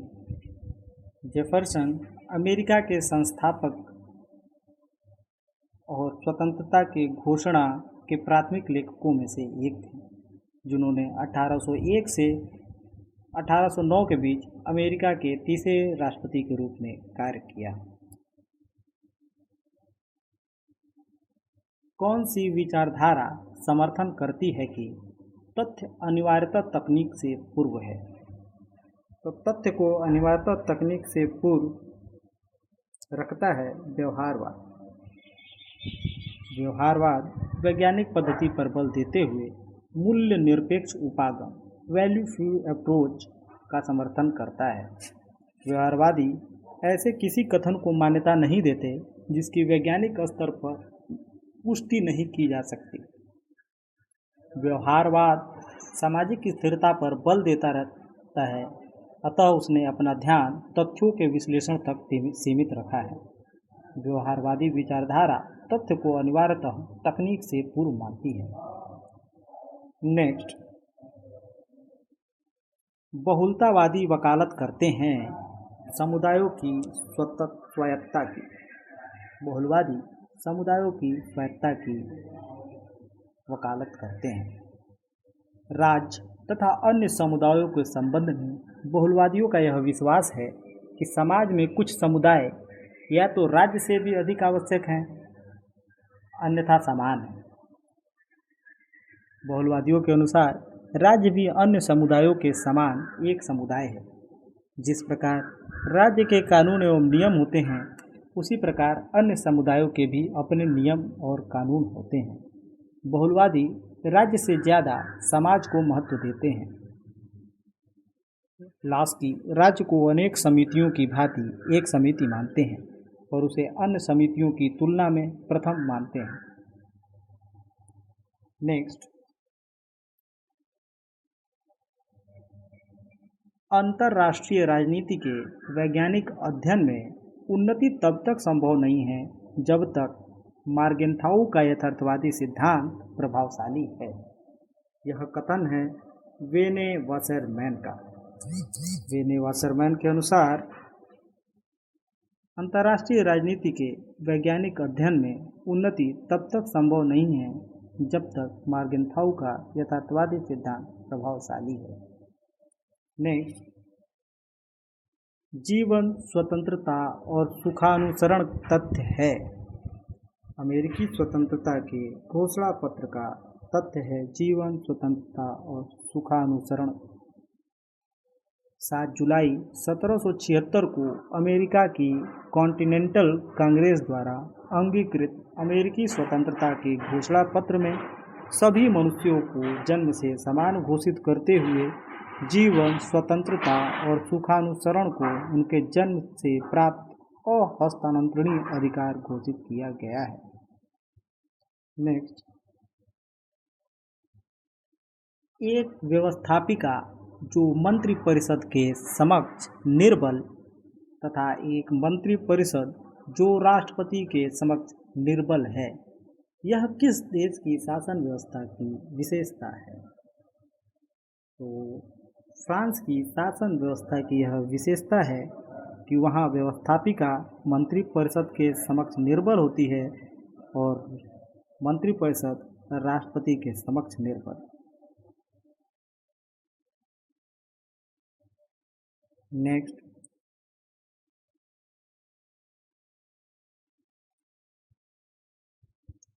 जेरीमैंडरिंग की प्रथा किस देश में प्रचलित है? तो संयुक्त राज्य अमेरिका में जेरीमैंडरिंग की प्रथा प्रचलित है। जेरीमैंडरिंग का प्रयोग चुनाव में कूटनीति के माध्यम से सत्ता प्राप्त करने हेतु किया जाता है। स्वतंत्रता, समानता और बंधुत्व का नारा 1779 के फ्रांसीसी क्रांति के घोषणा पत्र से संबंधित है। नेक्स्ट, किस देश की न्यायपालिका स्वतंत्र नहीं है? तो साम्यवादी देश रूस की न्यायपालिका को स्वतंत्र नहीं माना जाता। साम्यवादी दल तथा उसकी विचारधारा के साथ संबद्ध रहने के कारण सोवियत संघ के न्यायाधीशों की विचारधारा स्वतंत्र नहीं मानी जाती है, अतः रूस की न्यायपालिका को स्वतंत्र नहीं माना जा सकता। नेक्स्ट, स्वतंत्र नियामकीय आयोग का आविर्भाव हुआ था अमेरिका में। स्वतंत्र नियामकीय आयोगों का आविर्भाव संयुक्त राज्य अमेरिका में हुआ। इन्हें सरकार की शीर्षक विहीन चौथी शाखा भी कहा गया है। स्वतंत्र नियामकीय आयोग एक विलक्षण प्रकार की अमेरिकी प्रशासकीय इकाई है। इसका जन्म संयुक्त राज्य अमेरिका की विशेष संवैधानिक प्रणाली से हुआ है। प्रथम स्वतंत्र नियामकीय आयोग अंतरराज्य वाणिज्य आयोग था, जिसकी स्थापना 1887 में की गई थी। वर्तमान में अमेरिका में संघीय सरकार में 10 स्वतंत्र नियामकीय आयोग कार्यरत हैं।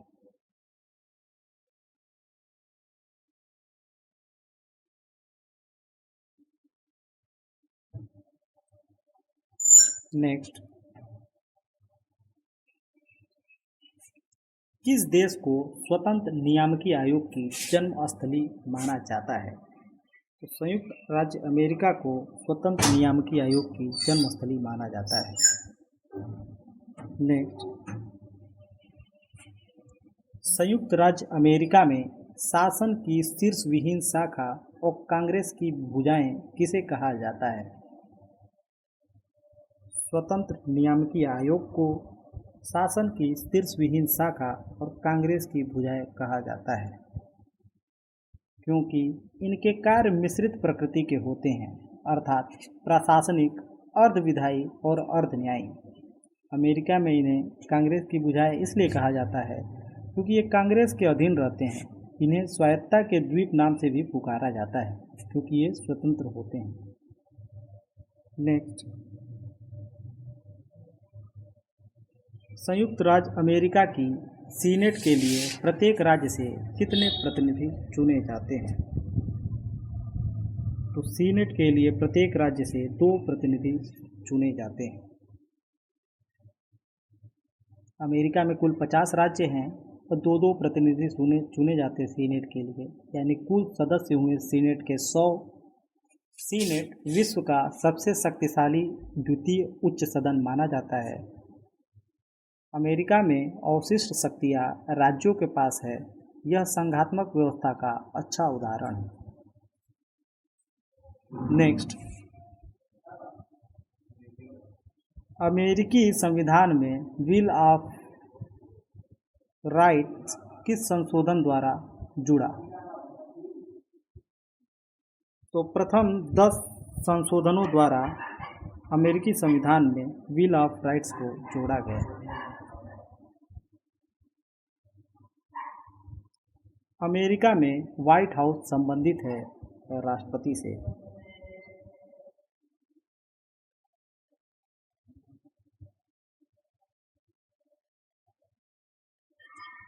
सैनिक औद्योगिक संकुल किसके द्वारा प्रयुक्त होने के पश्चात व्यापक प्रयोग में लाया जाने लगा? तो आइजनहावर द्वारा सैनिक औद्योगिक संकुल शब्द प्रयोग हुआ और उसके बाद व्यापक प्रयोग में लाया जाने लगा। आइजनहावर ने वर्ष 1961 में अपने विदाई समारोह में इस शब्द का प्रयोग किया था। यहाँ राजनीतिक दर्शन से संबंधित भारतीय में पाश्चात्य